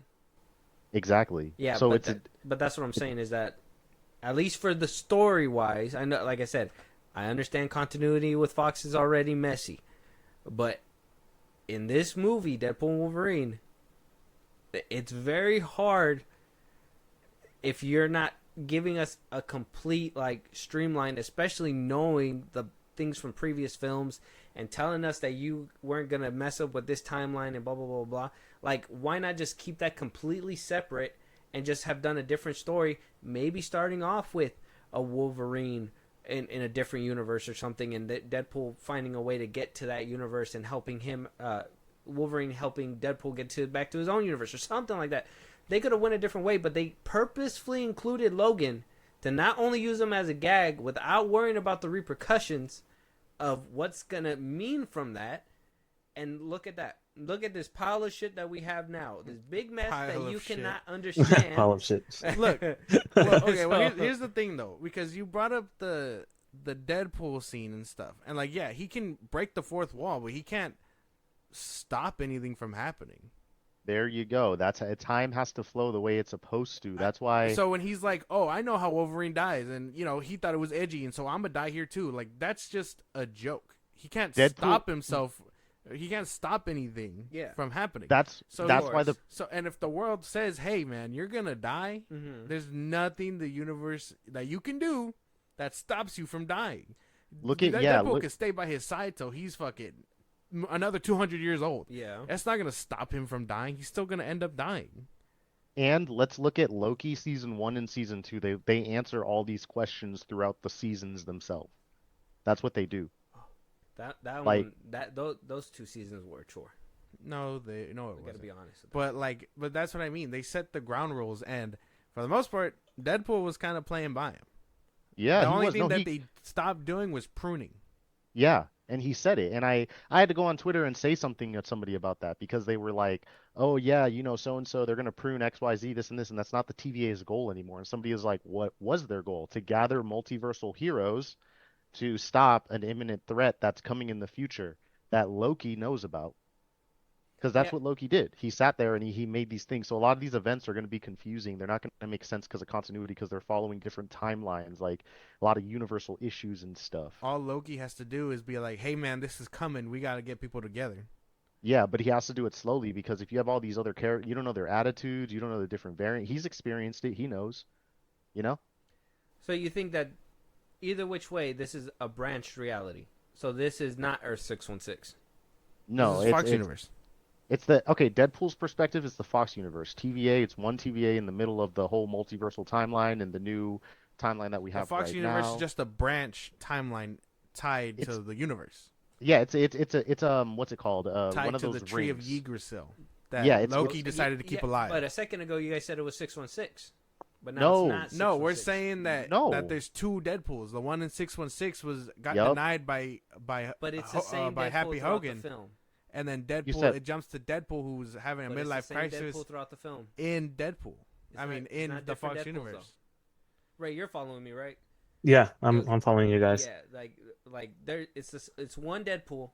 Like, you guys, that's what I'm saying is that you guys are trying to give me like what's gonna happen in the future, and I understand what may happen in the future, but right now I'm talking about the film. Well, And the film what do you think doesn't explain that? Well- The film actually makes it very confusing the way that they laid it out. So we don't actually know if that's going to go that way because the way that they spread it out, this film could more than likely not even take place in Earth 616. It could all no, just be it a gag. doesn't. This whole film could all just be a meta thing that could be thrown away because that's how much it just didn't matter. No. It doesn't take place in the 616 universe. Let me say that flat. It does. There is 2 different Deadpools because we've That's seen what the I different. said. Yeah, we've seen the different variants in the movie, and we've seen that they can't die. Just because we don't have like the ground premise right now for it doesn't mean they're not out there. You know, look at Daredevil, Born Again, and everyone's gonna take that in with no excuse. I know I am. Like, let's be real. And they happened in what we thought were same universe, different universe. We didn't really know. There was little confirmation there, like Deadpool and Wolverine, but then we got confirmation later. Am I wrong? That it's a different Deadpool? That, yeah, the Prime Deadpool or the anchor of that, like, you know, whatever, however they want to say it. Yeah, they're that Wolverine, but Deadpool Didn't he make a reference to that too? Didn't he say like Deadpool, like I am the Deadpool? Yeah, he's Deadpool Prime. Yeah, that's what he said, right? There you go. Deadpool Prime. So we're gonna get all these Prime characters now that are gonna be introduced and everything, you know? Oh, so that's another word that they introduced into this that I didn't even realize. You know what? I thought I heard it, but it was probably like... Yeah, same. I thought I heard it too. Prime, Hugh Jackman's gonna be Wolverine Prime and all that stuff. They're gonna give you those things so that way when Secret Wars comes, they start introducing more variants or whatever. You can follow along. Like we're supposed to be following this guy. Yeah. So like, what is it at the end of the film too? If you notice, you don't know what Earth they ended up on. Like you don't. It's not clear because what Deadpool says is, hey, you know the Avengers invented shawarma. But the way that yes, but that could also just be a meta joke, like how they do with Batman and all that stuff. The thing that he does at the end, and that was before they went back, right? Oh no, they were already in that universe, but. That's what I mean, that they already established that there's an Avengers. That's what I'm saying. Call back to like Deadpool 1 when they were like the helicarrier or whatever. Like now that they can actually put a name to it. But if that universe has its own Happy, which is fine. And I think it's kind of funny if you think about it, if they're doing like Fox characters. Well, Happy played Matt Murdock's best friend back when Ben Affleck was doing it. So it's kind of like, shouldn't he be a lawyer? And now he just graduated to like CEO Tony Stark and shit like that. Like just think about the fun journey behind that. But like, if you just remove that altogether, it's kind of like, well, they're saying that Deadpool lives within the Avengers. You just basically couldn't say anything about it because you didn't have the money back then. Now you're in a big franchise, so now you can say, boom, I have Avengers here, whatever, blah, blah, blah. That's why there was no cameos. You didn't see any Avengers out there. You didn't see nobody out there. It was just supposed to be self-contained, which kind of sucks knowing that you have cameos, but you didn't even bother to put one that could have really cemented whether you're in this universe or that universe. That makes it seem like we're in the Fox universe, and by the end of it you stayed in the Fox universe because he talks to the girl that resented him in that universe. Well, I was gonna say Multiverse of Madness with Loki and Multiverse of Madness. That answers all your questions, because look at what happened to Thanos. Yeah. So I think yeah, with Multiverse of Madness and then Loki, I think we have like the answers that we're looking for as far as like the confusion, the continuity wise, why events, because all the events can happen kind of the same but a little different, right? Marvel's What If. So, and then one thing can make these things change into a certain direction. So, yeah, like as far as the film goes, I think with everything else, that's why, like, even though Sean Levy and everybody said like you don't need to watch the other Deadpool films to understand this because it is a Marvel movie, you do need to have some idea of like things that are going on in the MCU in the past, like, I don't know, 5 or 10 years or something, right?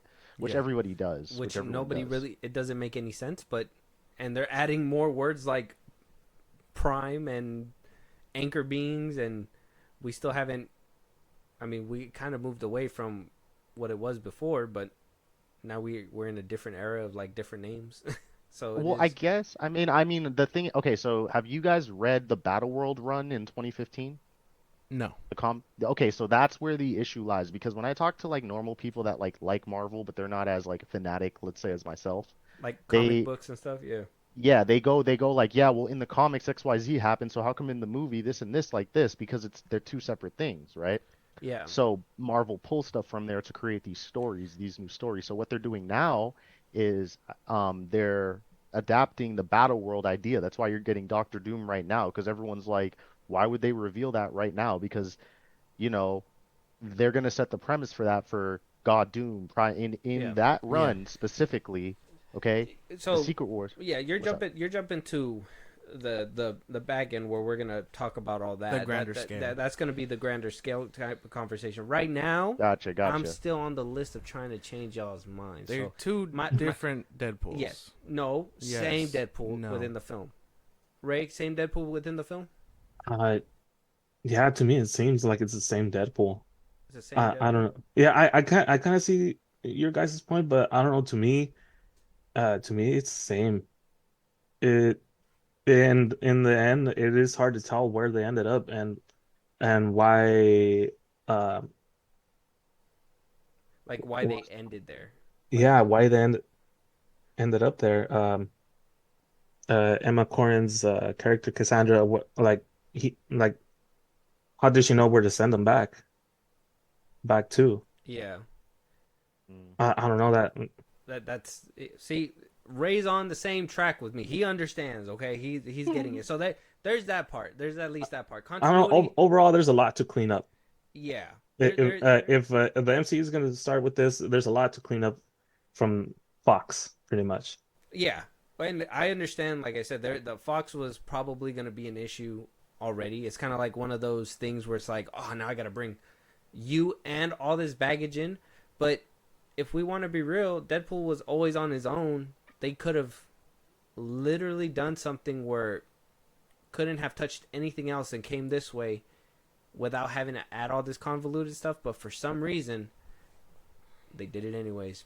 That's going to lead to my next con, right? That's the defiling of the Logan corpse in the beginning of the film. Now, like I said, cool sequence.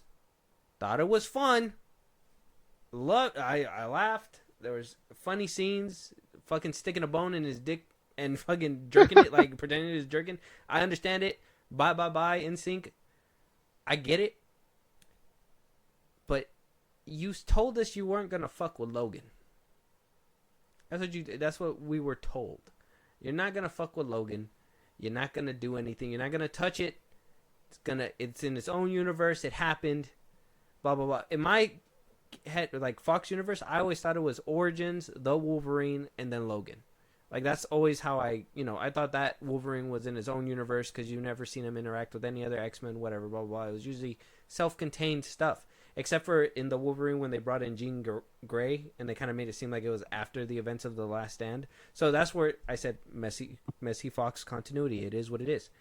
But very distasteful in my opinion. Very, very distasteful. I didn't like it.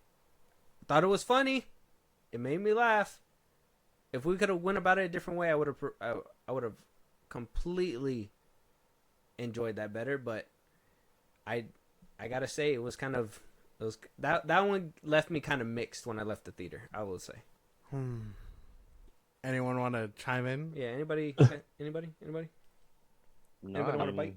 I thought that was just funny. Yeah. I don't really care for that. I just thought it was hilarious. Yeah. All right then. Guess it's just me.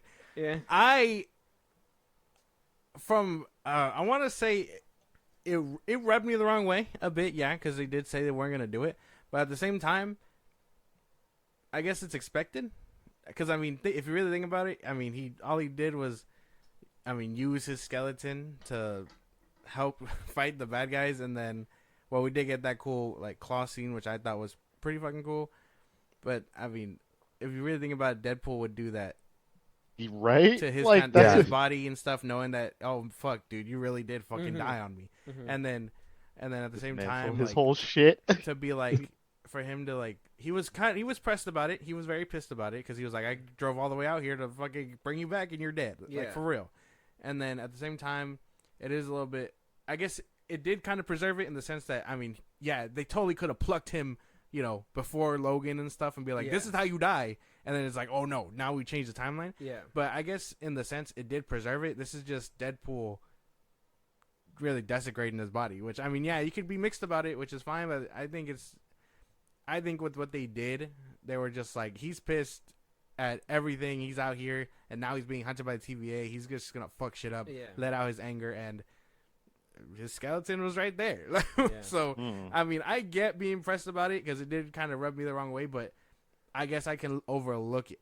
Yeah. You know what I'm saying? Yeah, this is this leads up to like one of those things where I told you like they make a joke about it. They laugh about it. You know what I mean? They'll acknowledge what they did, because I think there's a line in there where he's like, the little hint of necrophilia in here or whatever. Like, they will acknowledge it, but it's still kind of like, in my head, it was just kind of like, okay, well, you could have went about it a different way, but it's okay. I think that's something that can be personal, depending on if you care about the story of Logan, and, you know, how much you really do care about, like, how the Fox legacy is left when, you know, Disney bought it and whatnot. I know a lot of people, I mean, Star Wars fans to this day are still fucking biting the damn blanket and shit because of how bad they're getting fucked up with Star Wars over there. So it is what it is. But at least with this one, I guess you can be on whatever side, and I could totally take it. I still thought it was funny. I thought it was fun. Bye. Yeah, okay. I guess the next thing, I loved her performance, but Cassandra Nova did not know what she wanted. Motivations were all over the place. I know a lot of people are saying, best villain! I tell you, bald bitch didn't know what the fuck she was doing. I'd say that right now. She did not know. She was just going left, right, and center. She just was like, wherever the plot told me to go, that's where I'm going. No. Example, had her dead to rights. She changed her mind. Oh, I'm a good guy now. And then all of a sudden, well, you know what? Fuck that shit. I'm about to fuck this guy up. I'm gonna touch his brain. I'm gonna fuck him up, drag him down the stairs like a fake man that he was, and, you know, do all this evil shit, destroy the universes. I'm gonna be queen of the void now, or whatever. Like, didn't a second ago you just had a touching moment and said we're good? Yeah, just to let them live. It was just to let them live. She was evil to begin with, and the way she was being a psychopath. Yeah, I like. Yeah, her emotions are gonna be all over the place. Like the way that they weren't afraid to do the necrophilia stuff. Like when Wolverine was like, I can't stand here and watch you kill somebody. I thought he was gonna turn around, and Deadpool was gonna just do it real quick. I was gonna be like, okay, cool. So what's gonna be the finale? And I thought it was gonna be against the TVA, and then them just basically confronting the TVA. But they felt yet again to feel like they have to go big with this big MCU, big world almost ending type thing, instead of leaving it to where it was, with like this like an emotional story that's supposed to say bye to Fox characters, but we're gonna do this MCU nonsense again, which just was out of character altogether. Come on, out of character. What do you mean? Well, her motivations. She let him go, and then she comes back, and then is like, I'm gonna do it again. I'm gonna kill the whole universe. Actually, all of them. I'm gonna do it. Everybody's dying. Fuck that. I let you go. Now everybody's gonna die. Like, what do you mean? She let him go. And then, like, did the Deadpool corpse, did they work for her? Yeah, that core, yeah. Yeah? They never did. made that known. Since when No, did they she said it. own all the Deadpools? And why didn't she own Deadpool Prime? They said it. They said that you either get eaten by a Leoth, or however you say his name, or you work for Cassandra. Yeah. But then when they ran into the Deadpool, it made it seem like they were their own faction living on their own. No, they were. She was like, "Oh, we're here because the boss doesn't want you interfering or whatever." Yeah, at Yeah, the end yeah, of the the only- movie. But I No, never that's got why that n- indication when they were talking about it earlier. And then No, all of a because sudden at well, the end, it was they like, said- yeah, we work for her. Well, yeah, but he just said it, that they were like, "Oh, it's either you're dead or you work for her," and Yeah, they worked for that- her. Yeah, because you seen that Cassandra can like destroy Deadpool But Prime. She didn't even. What about the cameos that didn't work for her? They were the Resistance. They made it That's out. why. So why wouldn't I believe that Deadpool and the gang, Deadpool Corps, were living their own life? If they do whatever the fuck they want and they have no allegiance like Deadpool Prime, why would they be like, yeah, I'm just gonna work for her? They don't though. That's the thing. You guys just said that she did. No, they have an allegiance to her, and the one that's in charge of them is obviously Lady Deadpool. So like, I'm not even really speculating. They just that's why Nicepool showed up and like was talking to them and stuff. No, that He one's told still- them. That one's still up in there for sure. That one But gotta we be have up to see there. it again. Yeah, we have to see it again. But I'm pretty sure he told them. He was like, yeah, the boss lady said this and this and this, so we have to, we got to play nice guys or something like that. He was being weird. That's But why he was like, "Oh, you don't want to run into them because they'll fuck Yeah. shit up." pretty much. And then the Resistance got to them before the Deadpool corpse did. Yep. Yeah. Yeah, but that's probably going to have to be a rewatch. But from my understanding, it kind of seemed like they were their own faction. Same thing with the Resistance. And showing the Resistance kind of cemented that in my head. Like, oh, yeah, the Deadpool corpse, we're probably not going to see them till later. And, you know, when you see them in the trailer, I thought they were going to help Deadpool out. And for them to just be like, no, actually, they're against him. I'm like, in the movie, they never really indicated that at all. Like, if they would have, I don't know, it would have still been kind of weird to be like, oh yeah, I just gather all the Deadpools and they protect me. No, they probably got like the way what's his name, Mr. Paradox, like got rid of him and stuff. He probably did something along those lines. Cause whatchamacallit, you know what else we never got really an answer for in the film? What is it? Because of the void and everything, and mentioning all the Deadpools, and we got a Leoth that got mentioned, obviously, like I brought him up. What's her name? Renova Renslayer. Oh yeah. We don't know what happened to her. And if all these things are happening in the void, right? We had like the Lokis that are there. Obviously they're no more. We have just all these random objects that are obviously. No. Huh?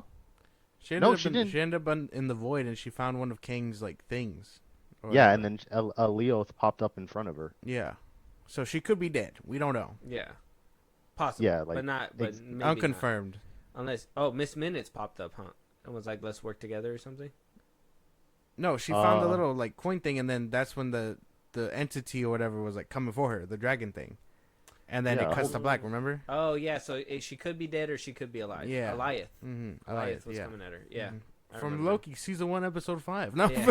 That was funny. I was like, yeah, Disney Plus is like that. Like the audience need to know this shit. Like that shit was actually. That was so hilarious. That was some Deadpool shit right there. That was. Funny. But that's what I mean. No, funny moments. I think it was consistent. She had a moment between trash with trash. This Logan is trash, and then Logan talks to her. He's like, "Hey man, we gotta be better." She gives him a pass, and then she's just like, "You know what? I want to rule everything, and so I'm gonna destroy the world." I gave them a pass, sure, and you know maybe if she succeeded, they still get a pass to do whatever in the void, but. She was doing it for her own personal gain. They were excluded. They were just the heroes of the story. You have to stop her, regardless of them getting a pass. They showed how easy she can deal with them, and they needed a fucking way to not let it be so easy. And the way they did it sacrificed a lot of the story. It made a lot of her motivation not clear. Like how they did with funny cameo Johnny Storm. Like the fact that he was there, it was funny, it was cool, it was a nice little thing. I didn't expect it, and so like the way that they just did what they did to him, like that established her power, established she can move quick, so plot armor says she needs to let him live, but then 2 seconds later she needs to destroy the universes, all of them. Nah. That don't sit right. Even Ray said it. She found a way. Get my back, Ray. She found a way out of her prison. Huh? Through what's his name? No, she wasn't in a prison or whatever. Like, yeah, she got thrown in there as a kid and all that stuff, but she made a deal with Mr. Paradox. She made a deal. She said it. We don't know what that deal is, but she made a deal with Mr. Paradox. She's like, that wasn't the deal. We still don't have clarification on anything about that. Well, the deal was that she just lives in there peacefully, and she said it. I live down here. You give me your trash. That's it. We were fine. And then you try to have her killed. The line. Yeah, you try to have me killed. Oh, okay, yeah. Oh, yeah, You're right. The Pyro that's the deal. Went up there or whatever, and then that's when she decided to be like, okay, well, I'm gonna come out and kill them all. It's like, but they were already handling that. So why are you coming out here to destroy the universes and kill them along with them? You just let them go. I feel like you just connected those dots, and then you're just overlooking it. I'm telling you, she let them go, so they can handle it. So listen, she let them go so they can handle it. It was like, this cool dog. Go ahead. I'm gonna handle it here. Go ahead. She said, go ahead. I'm gonna talk to this fool over here. Talks to him, questions him. It's like, okay, well, I'm mad. I let them go back to deal with it, but I'm mad now because he shot me. Now I'm going to destroy everything in this bitch. It's like, what? You just said that you're letting them go to live. Now they have to stop her because now all of a sudden she's gonna kill everybody. Why didn't she just let them handle it and live in her trash? You know Like what she that just sounds let like? them go. They had a whole moment and everything. You know what that sounds They never like? told her that. They just wanted to get home. They never told her that we gotta go and stop them. They said they gotta save their world. They told her. He literally said it in front of her that they gotta go back and they gotta save their world. That's why Yeah, they she need the said- sling ring. That's why she was like, "Well, then I got this, and I came across him, and I wore his skin for a week." I didn't even put together that was probably the magician dude. That's funny. I didn't put Yeah, that no, together either. That might be no, that might be something interesting. She later. said it. She said it though. Like I mean, yeah, we can talk about that later. Oh yeah, But, wait, she yeah. did. Yeah, she said a magician, but I was assuming thought that she she was meant talking strange. about. Yeah, I thought she was talking A about like strange a strange. variant. Yeah. No, because Strange isn't a magician. He's a doctor. Oh, He's a I didn't doctor, even see, and but like at first sight you're just like, it's a magician. Like Yeah, I and- would assume that's She kind of doesn't know like the the gag. difference. Yeah, like you wouldn't know the difference. It's like she's a mutant, and she's like, well, I use my brain for everything. I don't really have to move my hands, and he does like tricks and shit, and moves his hand and shit. And Yeah. like, I would assume that that's what like she alluded to. Yeah, like oh, he- David Blaine is no Yeah. comparable to like. Like, oh, he can go through one portal over here, but I could just fucking pop up in your head right here. Boom, 2 seconds. well, no, it would make sense. Doctor Strange would be able to completely annihilate Cassandra Nova. Look what he did to Dormammu. Granted, he had the Time Stone, and that's another thing. Everybody was saying that Cassandra Nova had the Reality Stone and the Time Stone. I don't know. Cassandra just kind of snapped her fingers and Right? She just did stuff. Yeah. She didn't need that because if she had like so she had like the opposite of Charles. He didn't have to touch people, but she did, but she still had psychic powers. She was still like what is it? Clairvoyant, telekinetic? that was where I thought it was kind of inconsistent because she was like, I'm not like Charles. I have to get personal with you. So I'm like, if Yeah, she's she has to running at touch you, you you. can't just pop her. Like, Well, I mean, granted, she pops up behind you with like 4 fingers in your face, so no, I don't think you can. And then if you stab her, I'm sorry, if you stab her, like, look what Deadpool did. He stabbed her, and she was just like, nope, blink, and then he was like, ooh. yeah, well, because with her powers, she can like heal it and stuff, right? But I mean, with the helmet on, if she would have bled out, she would have died, right? So it's like, That headache was serious. Like, COVID Yeah. caught her fast, bro. yo, that shit was crazy. The Domski was crazy when she took the helmet off. How it was sizzling. I was like, Yeah, damn, I was put like, some oh my eggs on that god, bitch. they are cooking right here, shit. I like how it was like sizzling with the helmet on. Yeah. I liked how I you know. could see like kind of like the waves, like it was like being like stuck in there. I thought that was very like. It was like booky. comic accurate type thing. It was Yeah, cool. that was cool. I like that. But the headache. But like I said, Cassandra's motivations they were kind of all over the place. I I, don't gotta think say. so. it. No. I gotta Oh, that's say what I was gonna I say. She's a disagree. She's a psychopath. So her motivations are supposed to be like that. She's evil for the sake of being evil, and she said understood it. that she had a deal. She was crossed, and yeah, she let them go because they were Yeah, well- unrelated. If they come back and stop her, it's for the same goal, to save their world. it's So like she it's She like was okay, here it content is. in letting them go and having a little heart to heart, but because she was actively betrayed, she was like, all Yep. right, then he knows that I could just come up and fuck shit up. I'm That's going why up she- there. exactly. That's why she didn't bother Deadpool and Wolverine until after. Like they didn't like coincide because she gave back to Wolverine for saving her life. Because she was like, "Oh, Charles loved you." Yeah, he was able to have a heart to heart with the villain. The villain was like, all right, you're not bad. I'll let you go. yeah, you cool. Go save your place. I'm gonna send you back. Go ahead. Mm-hmm. But I still got business to handle. And then even then, she was like, it was a backhanded deal. If they didn't make it into the portal, they were eaten. Oh yeah, that's true too. So yeah, she was still she kept her character straight through. I don't I think so. think. I don't think so. I don't think so. I don't I think don't so. think That one's still up in the air too. That one got to be an up in the air. Yeah, I thought she it- did solid. Like I said, I think the British know how to play good villains. They do. I can't even America. lie. They do good jobs. So obviously we talked about Happy. We're gonna talk about the anchor beings. Okay, backstory with Wolverine from a different universe. Okay, this is where I'm like Daphne Keene and all that stuff was kind of weird because it's like it's not Logan, and yeah, she's supposed to give him a pep talk, but then he's over here saying a story. So he said in the movie, and probably got to rewatch it again, but if I remember correctly, and I was really paying attention because I wanted to know how they were going to justify his existence and like why he's so sad and shit, right? He said that he came home from the bar drunk one day and they killed all the X-Men.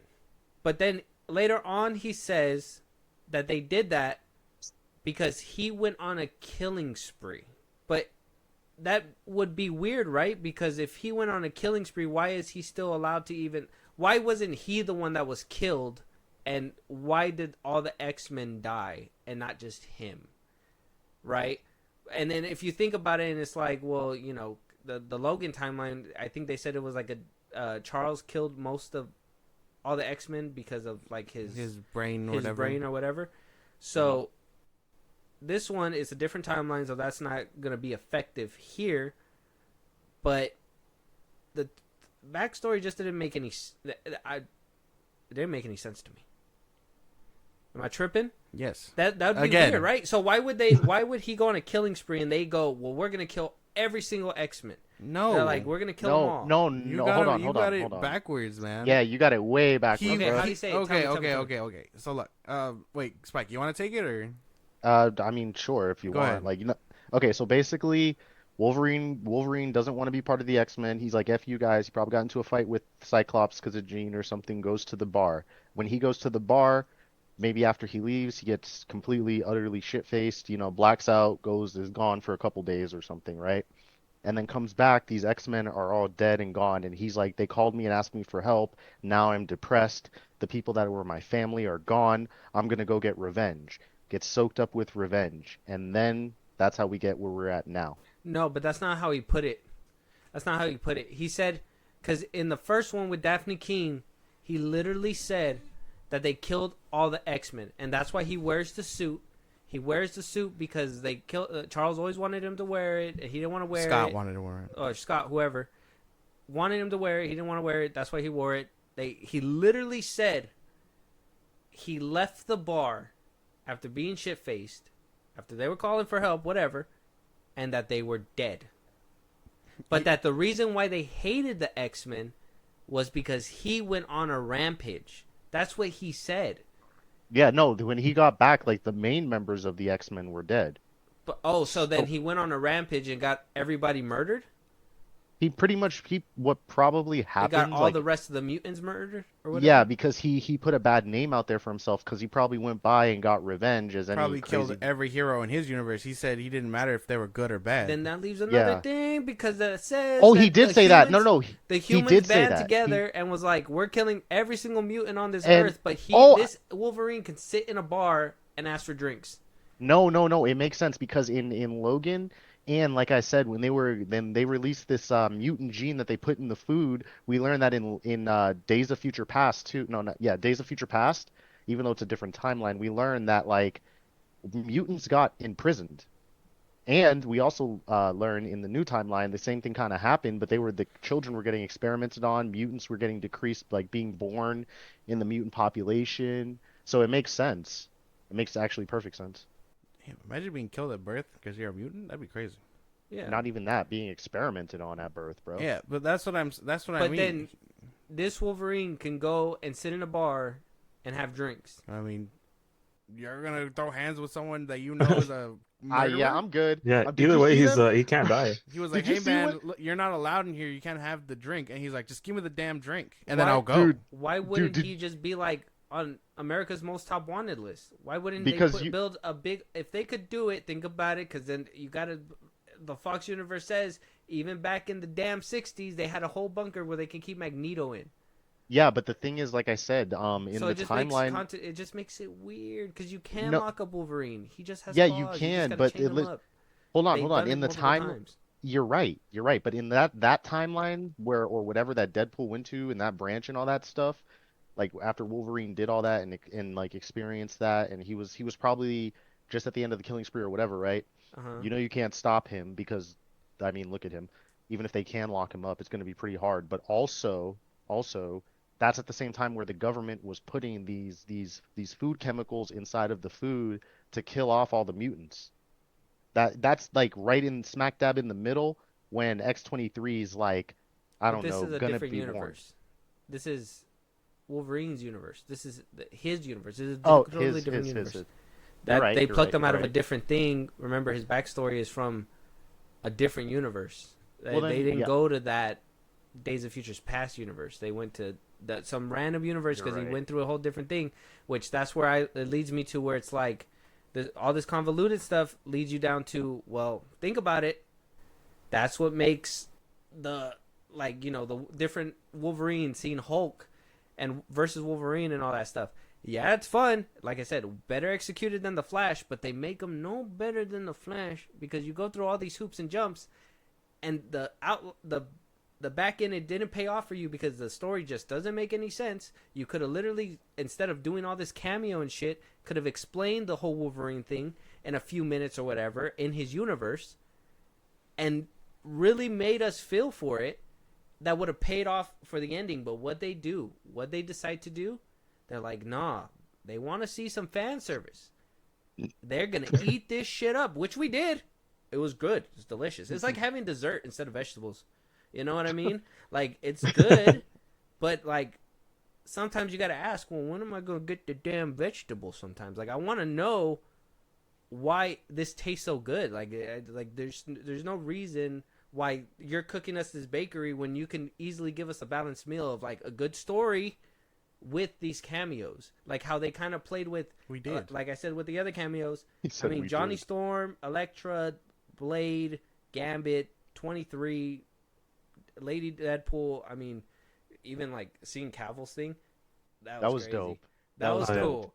That was The cool. Cavaline. But like I Calvary. said, totally unnecessary. But it was still awesome. The fact that they nailed it, it was awesome. He said, "I'm a Awesome. big fan." Unnecessary. How though? It was unnecessary How? because I just told you. He said, "Hey, I gotta go through the multiverse to find me another Wolverine," and then Yeah. he kept getting his ass kicked, and then he found the one that didn't put up a fight. He's gonna take the one that didn't fight. Exactly right. I'm saying for the story, yeah, they made it better and made it more indulgible.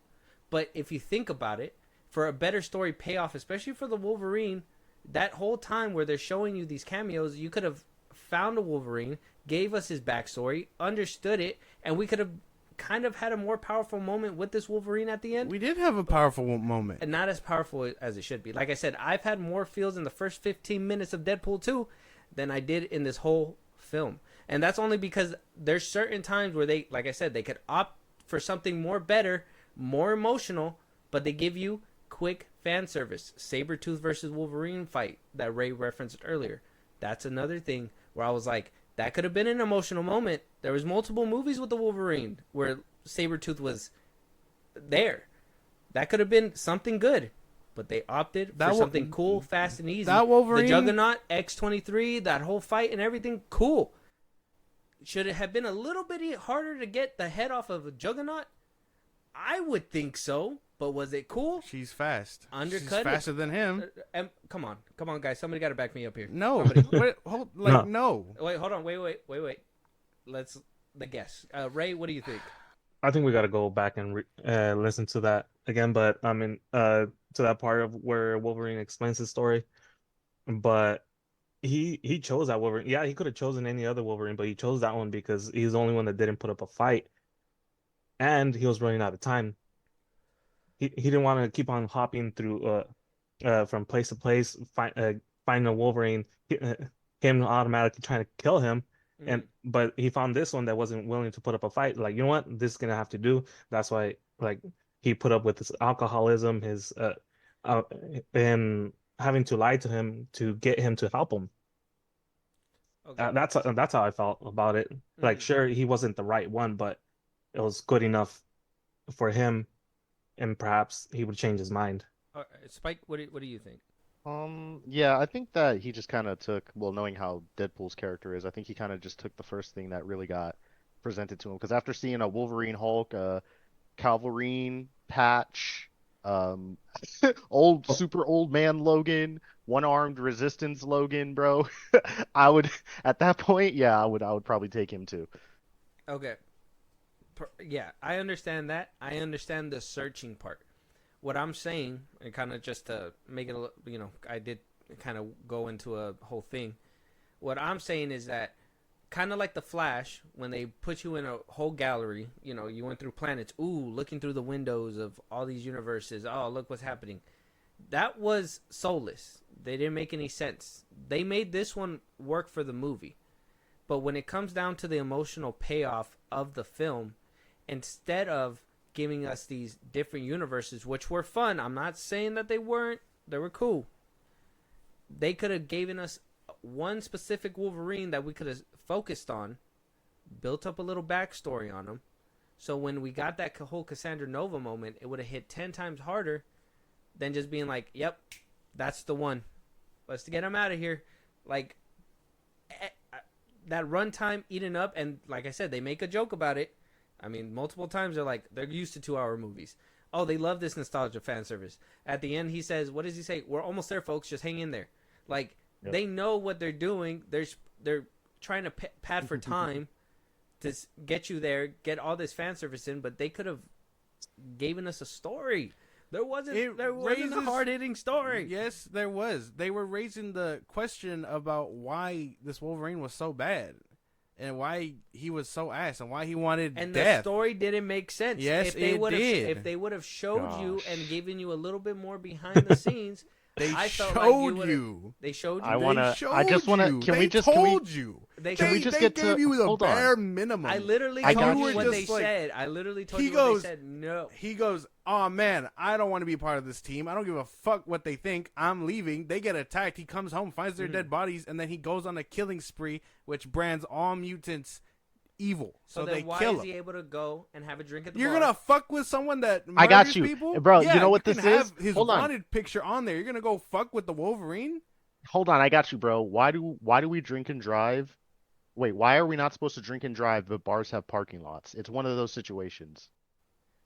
What? Okay, a murderer kills 50 people. He's dangerous. We're not gonna lock him up. We're just gonna let him go to bars and do whatever the fuck he wants. Well, we need more context. But that's what I'm saying. That's what he said. That's what if we would have had more you said it right there, head on the nail. If there was more context, if we would have had a scene with the Wolverine and we would have understood his universe, his perspective, if they would have sat us down and had a flashback, whatever, don't make fun of it. Oh, you're going to wait for a third whatever, flashback, whatever. Don't make fun of it. Give it to us. That's what we need. That's what people need. So you understand what's going on. The story that he told you didn't make any sense. Yes, it did. It builds anticipation. You're like I'm saying, you can't act like it didn't give some mystery. How Spike said it, with more context, it would have been better. What context? You know he's evil. You know he's a piece of shit. Yeah, he is. He is. That's why he told Deadpool. He's like, he flat out murdered him. The Wolverine in every single movie that I've ever seen him in, he thinks he's a piece of shit. I mean, he kind of is. He kind of is.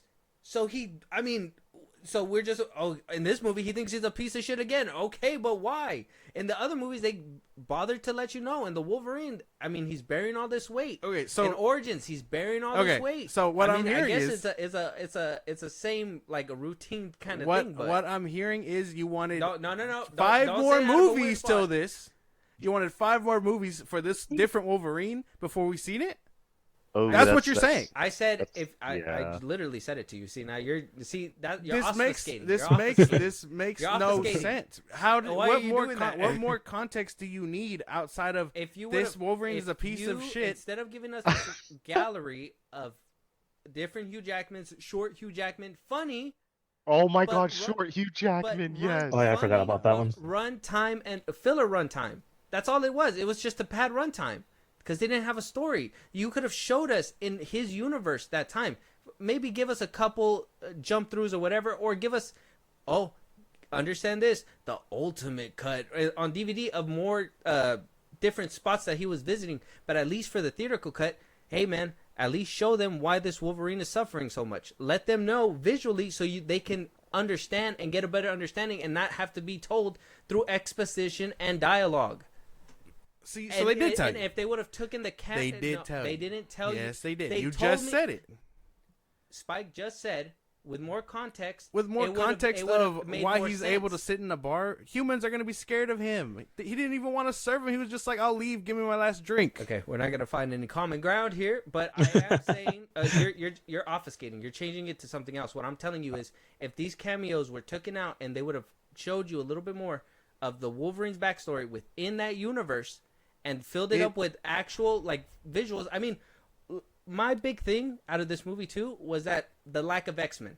How cool would it have been, instead of showing us a revolving door of different Wolverines going into different, sure, Hugh Jackman or whatever, how better would it have been if they would have showed you his backstory, showed you which X-Men he was fighting alongside that he refused to, to be with, show pictures of them dead, whatever, blah, blah, blah, blah. Give you a little bit more context of who the heroes he lost, so that big moment at the end could hit a little bit harder, not just gravestones with no names. Why would you do that? There was a big emotional moment there that you could have had. You could have had all this context behind it if you would have just taken those cameos out. It's a big contrast to what we've seen already. Our Logan was able to play ball and, have all these missions and stuff, and have his solo runs. This Logan chose not to do any of that and decided, I'm going to just do my own thing regardless if my team gets killed. He has a heart, but my God, is it buried so deep beneath whatever crust he has. 200 years old, he said. Crazy. That's crazy. Well, you don't need more context for why he needs to sit in a bar and why he's not liked by anybody. We know he wasn't liked. But if he's the only X-Men, why is he allowed to live?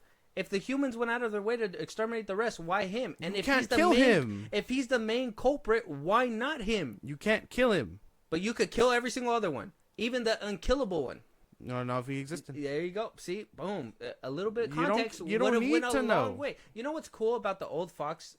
Maybe Spike and Ray can back me up on this. You know what's so cool about the old Fox timeline is that when you would go, like, say, Days of Futures Past, you would have this scene where they're like talking or whatever, and then you'll see little mementos of like past X-Men's. Like, I think there was one in what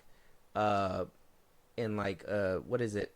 The Wolverine with obviously losing all the X-Men or whatever, and him being the last one. They showed you with Jean. Like, they gave you little mementos of the rooting within the X-Men in different Fox universe like movies, I guess. And in this one, they didn't give you any of that. It just, where was the X-Men? Why didn't they show you a little bit more and show you the at least a little bit of like what kind of relationship he had with them? Not just tell us, show it. Not just give us filler cameos like that he just jumps through and through and through. We've seen that already. We've seen that in Doctor Strange and Multiverse of Madness. It didn't work out. It was fun. People liked it. But could it have been a better story? Probably. Right? I mean, Ray? I don't know. I think you're right and wrong. Yeah, like him jumping through, looking at all the Wolverines. I think it was a must. But could they have developed his story better? Perhaps. You mean like you wanted like more flashbacks? There you go. Like it's fun to have those flashbacks. That's exactly right. Like that's what I mean. Not trying to cut you off, but that's what I mean. Is like it's fun to have those. They were fun. I liked them. You could go either which way, but I felt like they traded in the emotional story that they could have went for and gave us these cameos that were executed well, like I said, but they just it felt like it was a give and take, and they took away from something that could have been a little bit more powerful for the ending. I guess the big emotional payoff, right? I don't know if you guys seen. I mean, I'm pretty sure you guys seen the first two Deadpools. Yeah, of course. I mean, do you guys remember the beginning of Deadpool 2? Do you remember like the whole Vanessa thing and him like jumping in front of a car? Him trying to kill himself and all that stuff. And then, like, throughout the whole movie, he's, like, seeing her. And then by the end of it, they have, like, this big emotional payoff. Like, I don't know if you guys felt anything in the theater. Like, I don't know if you remember watching it in the theater or watching it at home or whatever. But I had a big emotional payoff at Deadpool 2. There was, like it was sad as shit, I felt. Yeah. Yeah, Deadpool 2 touched a couple spots, Yeah, the explanation on Cable's family, the kid that was tortured in the orphanage. Yeah. And Deadpool's. Yeah, there was a big emotional payoff, and though, like I said, I don't know what it is. Like I said, mixed bag for Deadpool and Wolverine for me at least. But with these cameos, which were fun, I liked them. There was a lot of good stuff, but I wish that we would have had a little bit more story to add with those cameos. Like I said, there could have been a whole timeline thing instead of having us different Wolverines. Like, show us which kind of X-Men he had. X-Men would have been cool to see, at least. Like, seeing their faces again, or at least seeing which ones they were. The Fox universe, the original universe, or whatever, like the Last Stand universe. I don't know. That one might be up for debate still. Who knows? But we'll move on from that one just so we can keep it rolling. So that's basically. Oh wait, I would just say, why didn't they die at the end? Didn't they say they were gonna die and they just didn't? Yeah, the explanation was that if one person did it, they were gonna die. But he said since there was two of them, They made it. yeah, Okay. there was less of a load on one person. That was the Okay. explanation. That it was kind of weird. Like, oh, okay, they just came back like nothing. Yeah, lazy writing. Healing factor. Oh, Yeah, healing factor. Healing factor, yeah, that too. Yeah. I mean, a molecular level where they couldn't come back from, healing factor. To me, it was like, how come they don't find something, I don't know, like more logical, like a giant wire? I don't know. I don't know, just to connect both of them. Because I like seeing when Wolverine's body was like getting electrocuted, you could see his adamantium skeleton. That was yeah. fire. And then the fan service of his shirt ripping off and Deadpool checking him out. Yeah, that too. No, I was That was funny. but yeah, no. I mean, that's what I thought. I was like, it wasn't enough for one person, two people, and then yeah, they got a really good healing factor between both of them. So. Mm-hmm. But a molecular level where you wouldn't have survived, healing factor.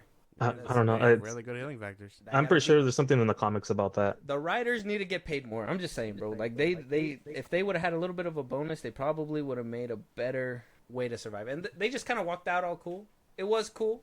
Nice seeing Hugh Jackman shirtless once again, but sometimes you got to think when enough is enough. That's all I have. I mean, I know I had a lot of heated rounds with you guys. All right, Josh, it's okay. Josh got quiet. I understand. Like, it's probably rubbing the audience the wrong way too. It's fine, but I am somebody who goes into a movie and like, I get it. You say like movie of the year. I think it's fun.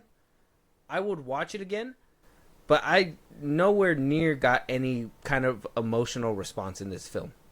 Not even seeing Deadpool. Like, it was fun to see Deadpool back at first. I was like, finally a Deadpool movie in the theaters. But by the end of it, I was like, this is another carbon copy MCU film that kind of just like, unfortunately, I mean, even the R rating, you've seen crazier shit in Deadpool 1 and 2. Like, I understand that this is the MCU and you can't do the same thing, but if you were really like hyping it up, like, we're keeping the same thing, just no cocaine, it's like, well, I seen this fool get his arm, his legs cut off, his body ripped in half, and they actually had knives in this one. Why didn't any appendages get removed in this one? Why didn't we see like actual like crazy body parts flying? Like, I felt like it was pretty tamed for an R. I feel like Fahi got to the like barely R and he was just like, ooh, I'm too dangerous. I can't be stopped. I don't think so. There was a lot of scenes here where they were like blooding and stuff. The Juggernaut scene, Johnny Storm's another one. When Electro was stabbing, she wasn't. It was hard to see blood. It was hard to see blood on them. Obviously, Deadpool and Wolverine, because I mean they healed too quickly. But I mean the blood was there. I mean, blood was bloody. spurting. Sabretooth got beheaded. Yeah. When He Gambit walked hit people around with with his them. cards and stuff, they exploded. So I mean, there was blood. Yeah, there's definitely a good amount of blood. Because I don't think. Well, no, because you would see a lot of heads pop off in the first two Deadpools. I mean, I don't know. I mean, that whole in Deadpool 2, the samurai sword scene in the beginning with the samurais or whatever, like, or the Yakuza, whatever they worked for, I don't even remember. But like, they were like, he was cutting off limbs, head, like it was going. They were going crazy with the limb removal. Like that. This one, I honestly felt like this one was pretty tamed. This one was cool. I think they did go out of their way. MCU didn't. They don't do this in the MCU, but do I feel like it was anywhere near the other two Deadpools? No, hell no, hell no. This one felt like they skirted the line and they were just like, this is just too dirty, guys. This is too much. We gotta cool it off, guys. This is too much, man. Can't do it. The kids are gonna like it too much. You mean the Human Torch getting skinned alive? I think they were that all, one was crazy. I think they were all kind of. I think it was all on par. Yeah. Yeah, to me too. You think it was on par with Deadpool 2? Deadpool 1? Mm-hmm. Yeah. You remember the freeway scene? Remember the scene when he was butt naked fighting? Yeah. Remember rubbing up to?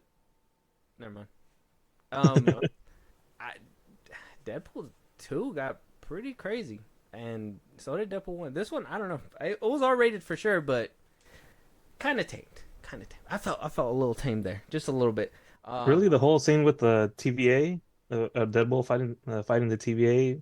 That was dope. Yeah, that Yeah, was people's cool. heads being blown off, Yeah. stabbed, Mm-hmm.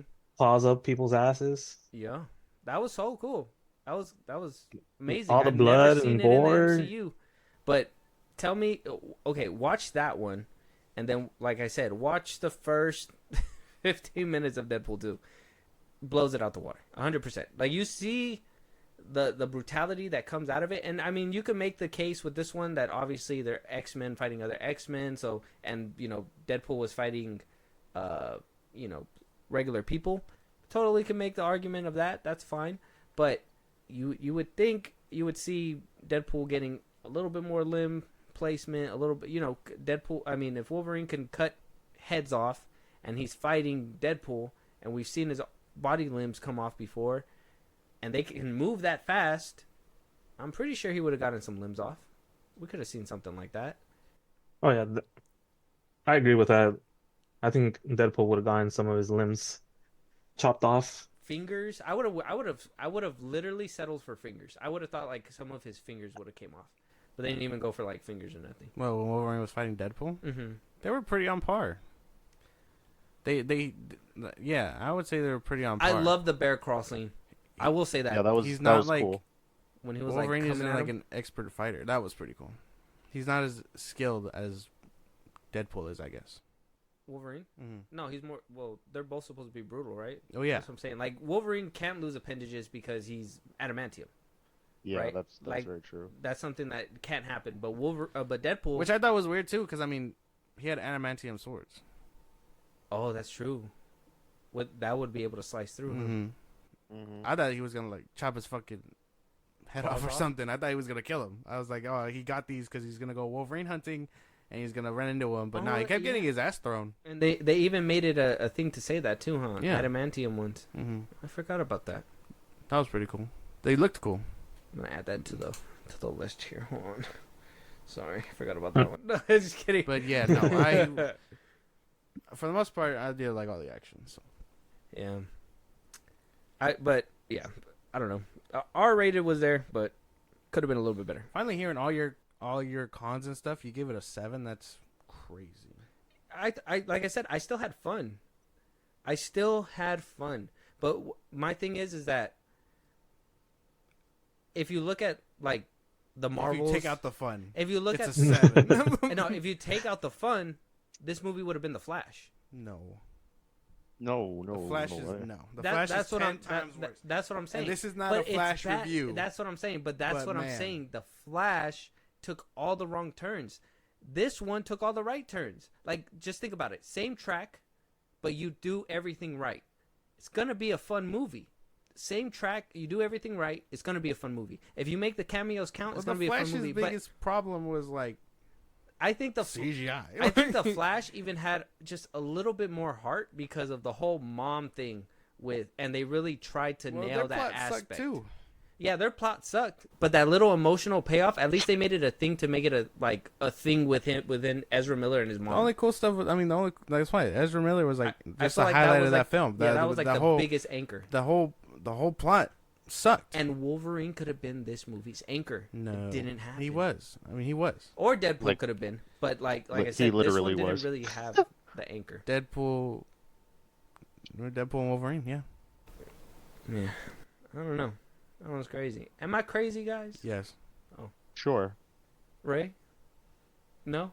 Nah, You understand me. You just don't want to have to. Yeah.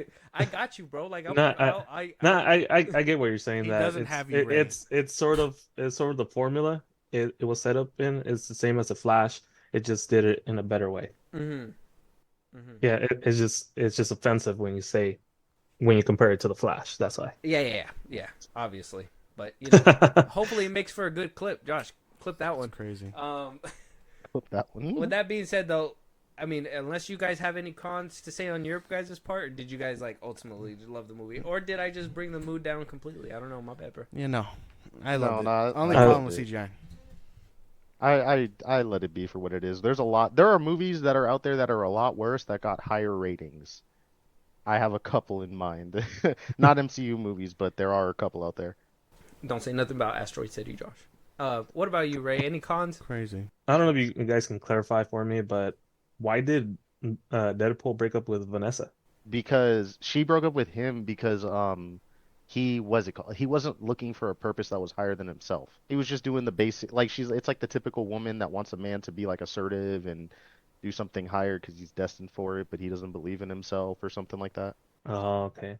Yeah, because I thought that was weird. You know, if she was with him through all this stuff that happened in the previous movies, and then this one, like, oh, you know what? Like, it's not cool with me. We're done. I'm with Ray. That's a good. That's a good point. What? That's a good one. That was kind of out of nowhere, because they did write together for all this time. I mean, she was with him for fucking cancer. Like that. I mean, Cancer, they were his gonna have a face. baby in Deadpool 2. They looked like they were ready to start a family. I mean, why wouldn't they have continued with the whole family thing, or something? They just kind of were like another relationship bump, and they didn't even play into the relationship thing like how they did with the first two Deadpools. Yeah, that to me was weird. Yeah, because they were Or broken up. it felt off. Yeah. No, but why? They were broken up in He had- Deadpool 1, and he he had- still was like, they still had that love aspect. He there. had her, and then I mean he was basically self-wallowing, so he couldn't I'm do trying anything to for think of the anybody. MCU film where they did this, bro. I'm trying to think about it. Hold on, I got it. They did this in an MCU film already. Come on, somebody has it in their head. Yeah, I don't know. Where they literally they're in there with like certain characters, and you think they're gonna be there for the whole movie, and then they just jump somewhere else, and they're not in the same movie. Like they're somewhere else. Quantumania. No, Quantumania, No, they every trying to character think. played a role. Oh, Guardians Volume 3.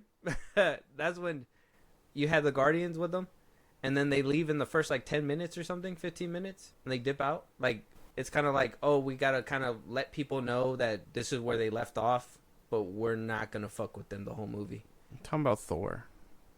Is it Thor? I'm talking Oh about yeah, Thor. Thor. Love and Thunder. There you go. Boom, nailed it. I don't know. I try to forget that movie. So Yeah, but you remember when they did that, where they're like, oh yeah, remember, you gotta remember, we gotta make way for all this story. Make it short and sweet, understand that these are the characters he was supposed to be with, and understand that this is his motivation. And they gave him a picture and just said bye to them the rest of the film.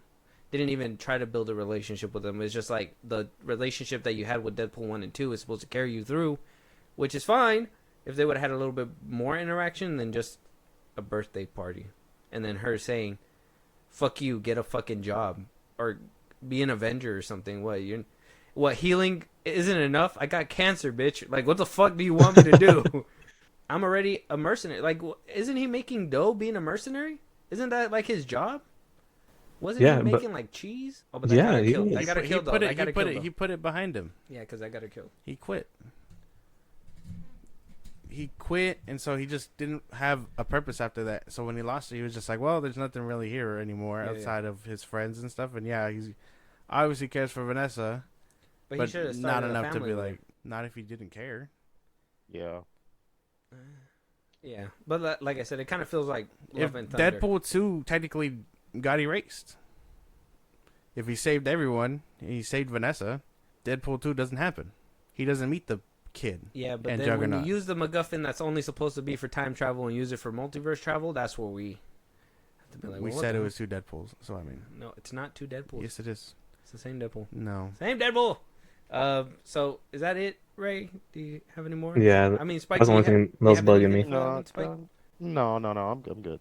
No? Okay. All right. So we're moving forward. We're going to talk about, Josh, any cons? No. You sure? Other than CGI, no. Other than CGI? Yeah. So this movie was perfect for you? Yes. Never mind. Right. Yeah, I was going to... Right. How's the ride over there? So let's go.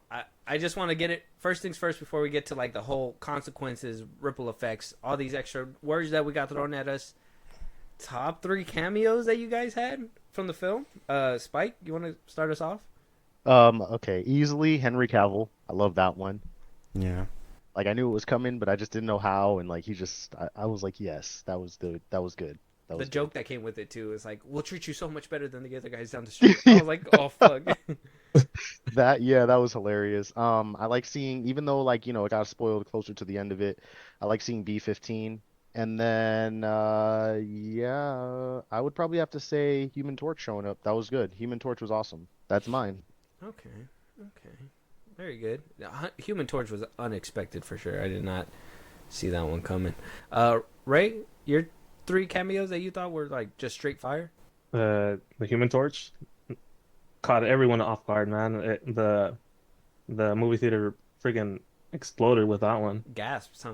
Yeah, like what? Like, oh yeah, it's Captain America. Like, oh wait, it's a torch. What the heck? Wesley Snipes, Blade. Okay. It was cool to see him back. Yeah, and I gotta say, Gambit. Gambit. Yeah, Channing Tatum, right? Yeah. Yeah. Yeah, that one. That was so funny. That was Yeah. We're gonna go do it in the Resistance. And he's like, no one knows what you're saying. Yeah, no, that shit was too funny. Oh, dude, when he fucking when he was telling Homeboy, when he was like, no, he told him before, no more speaking lines for you. And then he said something in the voice. He's like, "Bitch, do you just improv?" I was like, "Dude, what the fuck?" I was like, "Bro." The comedy, oh my god. The comedy was gold in this one for sure. There was a lot of things. I wonder how long he practiced on that accent. It's that New Orleans, Louisiana type of accent. Yeah. Oh yeah. Tatum was like, I heard the rumor, but I didn't think it was gonna actually happen. That shit was actually funny to see in live action, though. It was good. dope though.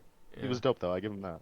And for the listeners out there, apparently it was a thing where before Disney bought Fox that Tatum was supposed to be Gambit. He was supposed to play Gambit in the original X-Men Origins film, but what happened is that he couldn't make the shoot because he was shooting something else, and so he was pushing to play Gambit and pushing, and they were like, we promise, and they were like getting it ready and doing all this stuff and pushing it back, getting it ready, pushing it back, and then eventually Disney bought Fox, and it just didn't happen. It was just something. Oh yeah, I think that's why he made that little comment, like, "Oh, it feels like I was born here in the void," because his movie was never made. Yeah, it was never made. That shit was that was good. Blade, that was crazy. The little dialogue between them was cool too, because at least we know that they buried the hatchet.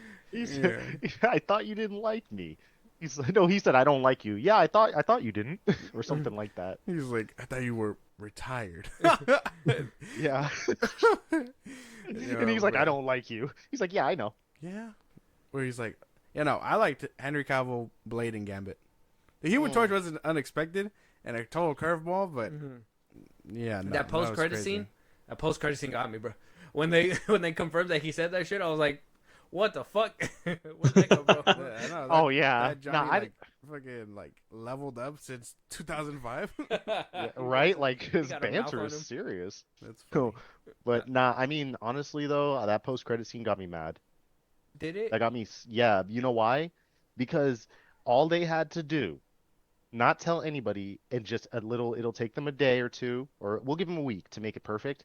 Put Loki in there and have Loki be like, yo, listen, Wade, this is why you're important, and there's something big coming. And then when you see, Comic-Con, Robert Downey Jr. pop out, Doctor Doom, you're like, oh, okay, now it's starting to make sense. Yeah. That would have been so much better. I know they could have used it to actually funnel the MCU but a like bit. I said, it didn't really move anything, but we're not gonna harp on that. Josh, cameo, top 3. I just gave you them.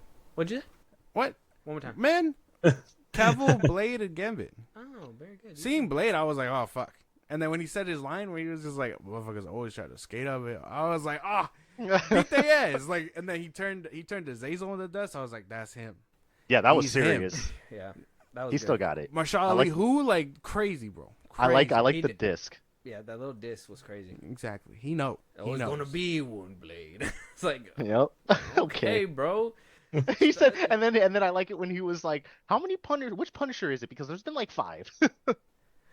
it's I find it to be ironic, and I'm pretty sure for them it must have been like awkward too. But like the fact that by the third Blade, Wesley was tired and shit and just didn't want to do it anymore and was rude as fuck to Ryan Reynolds, and then his franchise is the one that brings him back into the light. Just a fucking poetic moment. Reynolds was probably like, "Yeah, I sunned you, bro." Like that's probably like his thought Yeah, process. pretty much. Like that's He's fucking... finally gonna be able to pay his taxes that he owes. Yeah, right. He's like, "I'll put you in the movie and pay your taxes, but that's about it, bro. Like you're not getting paid." Blade 4? No. Yeah. I was like... Dude, that would be some crazy like shit. That'd be crazy news if they're like Marshall Ali dropped out, Wesley Snipes coming back. I'd be like, "Fuck, dude, we lost." That'd be a lose. Yep. That'd be a lose. About how it would be a story about how he got to the void. That would be, there you go, Marvel. There you go. Yeah. Just make separate movies like about how X-23 got to the void, how Elektra got to the void. You could freaking do Gambit if you want. Like make the movie, just call the movie The Resistance, and then just their stories. I just want to see how Quicksilver went out, and which Quicksilver. Yeah, and how she killed Charles too. Wouldn't that be like, it would like Cassandra? It would be the build up for Cassandra Nova, right? And it would just be the backstory, her backstory. But then when she gets to the void, she encounters like the Punisher, Daredevil, like all that stuff. Magneto and all that. Yeah, like how she got where she was. Yeah. That'd be dope. cool. Because one of my things, this was like, I know this is probably gonna lead into that whole like theory portion, but like, how are you like if the universes are destined to die, right? How is Loki? I mean, if Loki's the one power in it, but they're still intended to die without pruning, he just lets them die. He lets them run their course, and then he lets them go. Yeah. Okay. Yeah, because he's the one above all. He's he who remains. Yeah, I know. He's the god of stories, and he's like he's powering everything. So he's just like, these timelines exist, but once it's time for them to go, they go. Like branches, they just fall off and die. Yeah. Yeah, because there has to be natural order to things. You can't just like a tree. Yeah. They get to live out. They get to live out until they can't. Yeah. Okay. If one grows like low, it's gonna fall down because of the weight, and it's just gonna branch off and die. I thought that was pretty cool too in the movie, the way that they kind of connected it. I thought that was like one of the strongest connections within the movie when they did that, but obviously TVA, and I think the writer that worked with Loki kind of helped with this film too. Yeah. So it's really, it was a good little thing. I gotta say, bro, like my top cameos, obviously Johnny, like Chris Evans coming back, that shit was funny, and even having him as the post credit scene, that was cool. Henry Cavill as Wolverine, and I gotta say, this one got a fight. I like the Juggernaut. Seeing him come back was cool, like lean and shit. Like that was fire. I wish he would have bulked up just a little bit more, but I'm pretty sure he didn't get like the phone call months in advance. So it was probably like coming now. So that was cool, but Elektra and that little joke that he was doing, like, oh, like sorry about Daredevil or whatever, but it's kind of like because Ben and her is not together. Yeah. Oh yeah. He was Daredevil and they're not. They're gone. I like that little callback. She's just like, it's okay. There was a lot of meta jokes that went over people's heads. Yeah. That I was like, damn, man. Well, he also mentioned about Wolverine, like, oh, he's lost a lot of weight since the divorce or something like that. Oh yeah, that one, and he fucking just got divorced back in like November, bro. Yeah. That's I was like, dude, that's dirty. Reynolds ain't fucking shit for that one, bro. I would have fucking quit. Crazy. He's probably like, damn, I got him in the MCU already. I'm gonna get him. Yeah. Till he's 90. That shit was dirty. So we talked about the Prime characters. Are we kind of in agreement that it's weird, but is it gonna be Tom Holland Spider-Man? As far as the Prime variant of the 616? Yeah.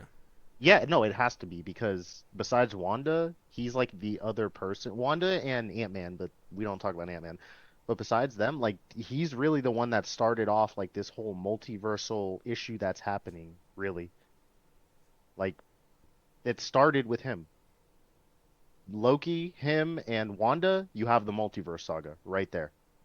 Yeah, it kind of makes sense because he deleted himself from that timeline at being Spider-Man. Well, I guess Peter Parker. Peter Parker. He erased the Peter Parker aspect. Yeah, he of it. erased And, Peter like, Parker. And then we learned in Spider-Man Across the Spider-Verse, which is, despite what anybody says, the evidence is there. It is canon to the MCU. Yeah. So, and the tree, like, Yggdrasil. Yggdrasil. There you go. Thank you. But yeah, with that and like just how things are like mapping out, like yeah, Peter Parker being the main thing, like they said, would make so much sense. And when we get live action Miles Morales, Oh, so yeah. Okay. Cool. Okay. So, Josh, same thing. I mean, I would say so. I Colin? mean, there's no one else that I could see it being. That would. That would make sense. I'm also thinking like logistically wise too, like not just like story, because I know they're not just gonna go story, but something that benefits Disney and Sony. So that's why I can think that's it. But if I want to think pure story, I mean that's gonna lead to the what we saw in the little TVA thing. I know you say you didn't think it might. Not, I know you say you don't think anything might pan out, Josh, but like that whole Deadpool and Thor scene. I was thinking that they were going to make Thor, like, the guy that, if he dies in this universe, that would be the anchor being. I don't think so. no. They actually I looked something up about that. Ryan Reynolds said the only reason why that's there is because like one of their ideas they had for the movie is that they were gonna have like one of them was a joyride between Wolverine and him, and the other one was supposed to be about like Thor Ragnarok. Yeah, Thor Ragnarok would pan out, but like instead of it being Loki that helps him, it would be Deadpool. Like that's why that's what I read, and I was like, what? And that's from Ryan Reynolds' mouth, you know. Oh, okay. So he was like, we were intentionally gonna make a bad movie, and then it was gonna turn into Deadpool. That's why it was originally gonna be called Deadpool and Friends. And then they seen how everyone reacted to it, so they changed it to Wolverine, and yeah, that's after the strike, and you know, that's how it happened. Okay. So, Thor scene was a throwaway. Basically. That's what I was trying to tell you, man. Well, that kind of sucks then, right? That's why he's like, wait, why is Thor crying? And he's like Thor, and like that's why I like that running joke. Well, Yeah, it was a pretty good running joke. Yeah. okay, but like, still in my head, Thor being the longest running guy, him being, you know, And we one don't of even the know. original. We don't even know if he's coming back. Like, Huh? We don't even know if he's coming back. Oh, he coming back, No, bro. he's not. He gonna be back for Secret Oh, Wars. you know If why? he was down you know... to do a little clip with Deadpool, I'm pretty sure he'd be down to do something like this. He was You he know- was barely Thor there. He was like in his Yeah. Asgardian attire then, Yeah, like from Avengers 1 type shit. that's true too. He was dressed like that. Yeah, so. Yeah, man. I don't know. I don't think But- so. No, you know what's crazy? What I just thought about? Like, I don't know if it's like a realization or it just popped in my head, but with the anchor beings and everything, you know, this new concept, I guess, or old concept that they introduced. And I just thought about, I was like, if Peter Parker is the chosen one of like the 616 universe, everybody forgot about him. It would make it just would make so much sense. Because if everybody forgot about the chosen one, but he didn't die, the universe can continue to develop. It's just he's there and no one realizes it.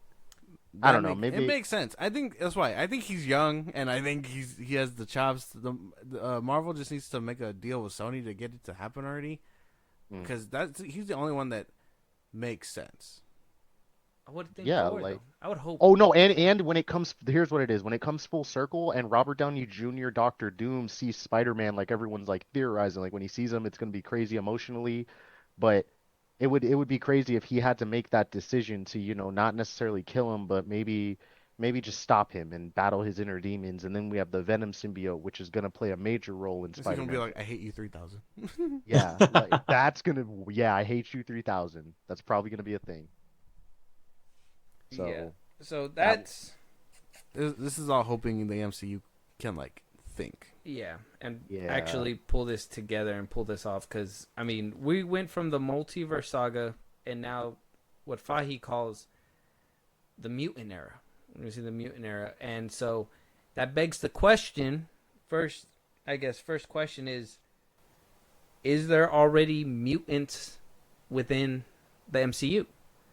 I mean, they hinted at it with Miss Marvel, but besides her, the last time we seen mutants in live action was in the Marvels, at the post-credit scene of the Marvels. That fucking sucks to say, right? Beast or whatever. Oh yeah, Yeah, that was different that was universe. the last time. Oh yeah, I dropped a theory. Oh yeah, that's how Deadpool and Wolverine can like bounce off and relate to the Marvels. That's how. Because they're paying it off. They're paying it off. Separate universe, but they're paying it off. I get it now. Because that was an old rumor that was floating around. Well, you yeah, know? Miss Marvel and Namor are the only like mutants they've name dropped. Yep. And they changed Miss Marvel from a Inhuman to a mutant. Wait, are we only talking inside of our main like 616 continuity? Well, we have to that's assume everything is gonna be in the MCU, right? Like that's Okay, so then no, we have more than because Multiverse of Madness. They're not in our universe, but they're explained, like they're introduced. Oh yeah, 'cause Right? in another Earth. Yeah, but okay, so what I'm talking about more is that like the mutant aspect. Like we did say earlier that that the Celestial could have been there for a while, and if it was underground that they could have been mining there for years, that could probably be their angle, but that would lead to the question of how could they have kept them hidden for so long? I mean, did they barely start revealing that adamantium was able to be mined when it came out, and that's when people were looking into it? So it hasn't been that long, but does that mean that mutants are out there, and if they're being experimented on, they're unlocking the gene? Well, I think I can answer this question because I'm all right. So I'm working on my next video, which you guys should definitely check out. Sorry, not trying to take away No, or you promote, but okay. So it's going to be on Doctor Strange, the Dark Dimension, and the multiverse, and how it all connects to each other. And I found some very interesting information. If you want to know, or do you want to wait for the video? It's up to you. If you're willing to it's spill up to some, you. I mean, we're willing to listen. We're here. Come on, Ray. Fair enough. We're ready. All right, fair. All right, fair enough. So I found out a couple things. So about like Agents of Shield, the Runaways, Cloak and Dagger, the whole 9 yards, and Multiverse of Madness, right? So, apparently, like first of all, the Darkhold, how it got destroyed in every like universe, like the Darkhold that's in what is it?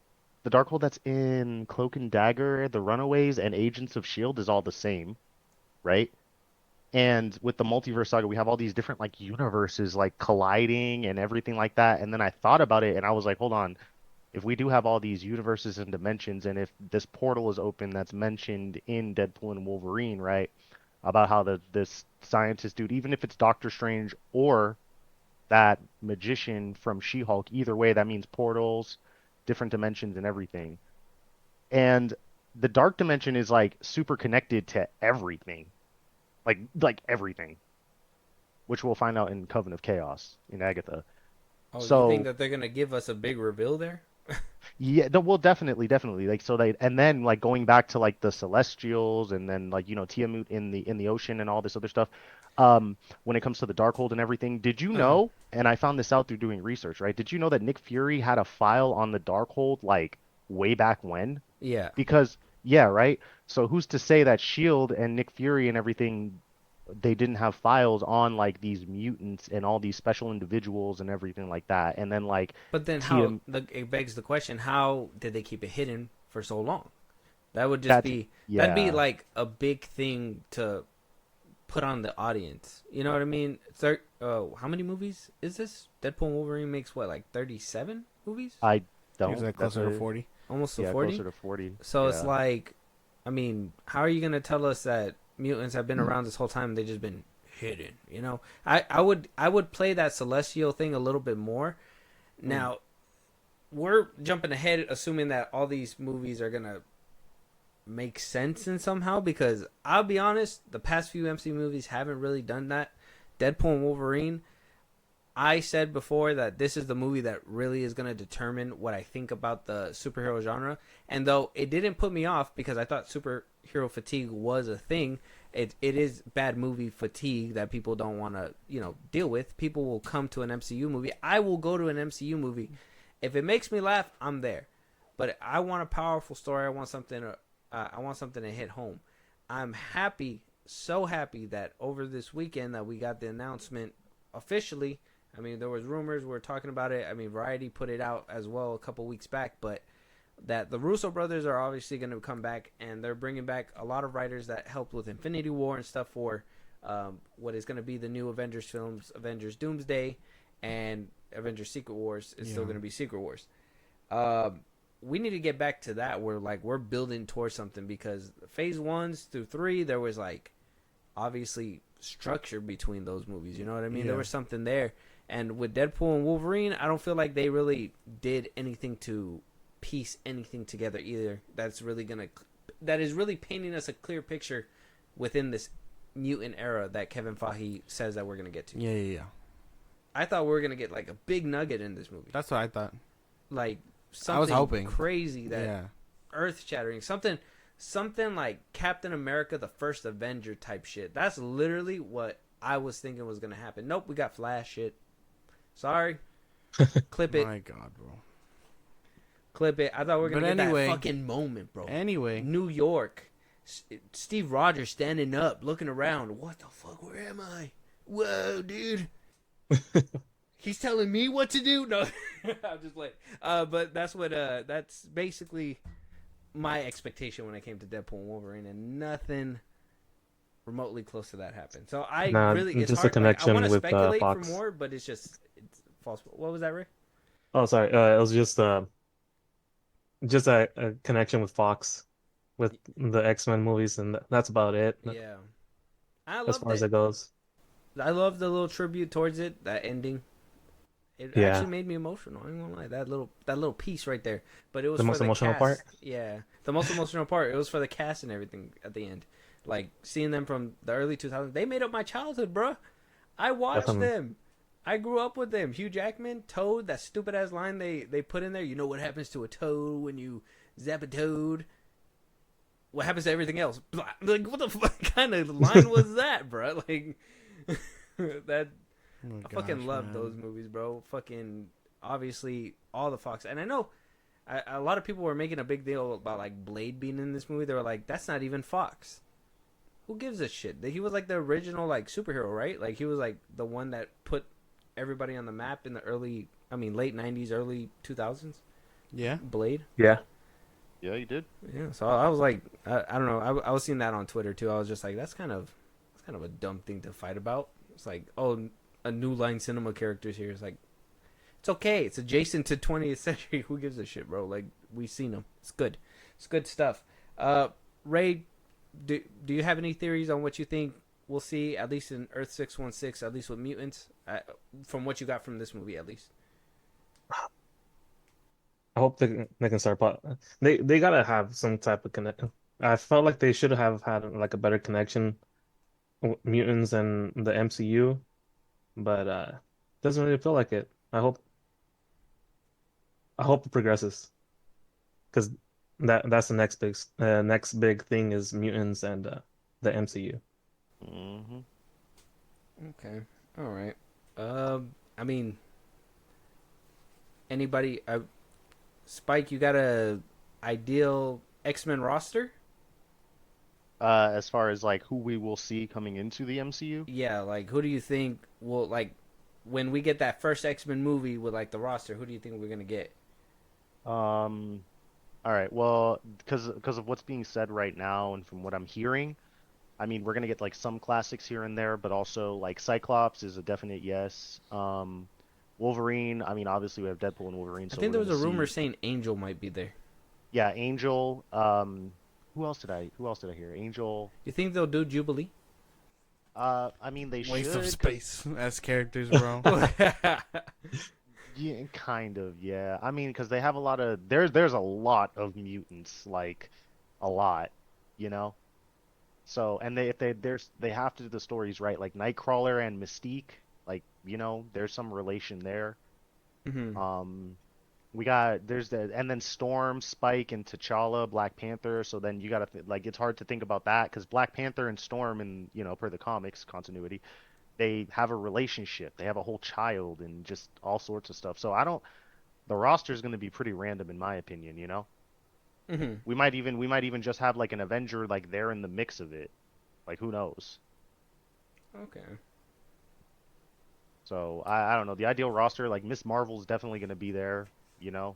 Damn. You think we're gonna see her in the X Mansion? Yeah, most definitely, because she's not an Inhuman, she's a mutant. Damn. So, Are we ever gonna get her powers back to normal?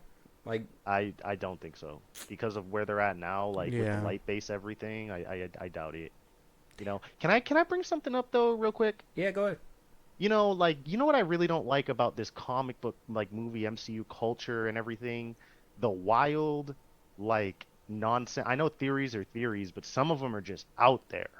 You know what I mean? Yeah. So, like, for example, how everybody at a point was talking about, like, how people are stones. Loki's the time stone. What else did they say?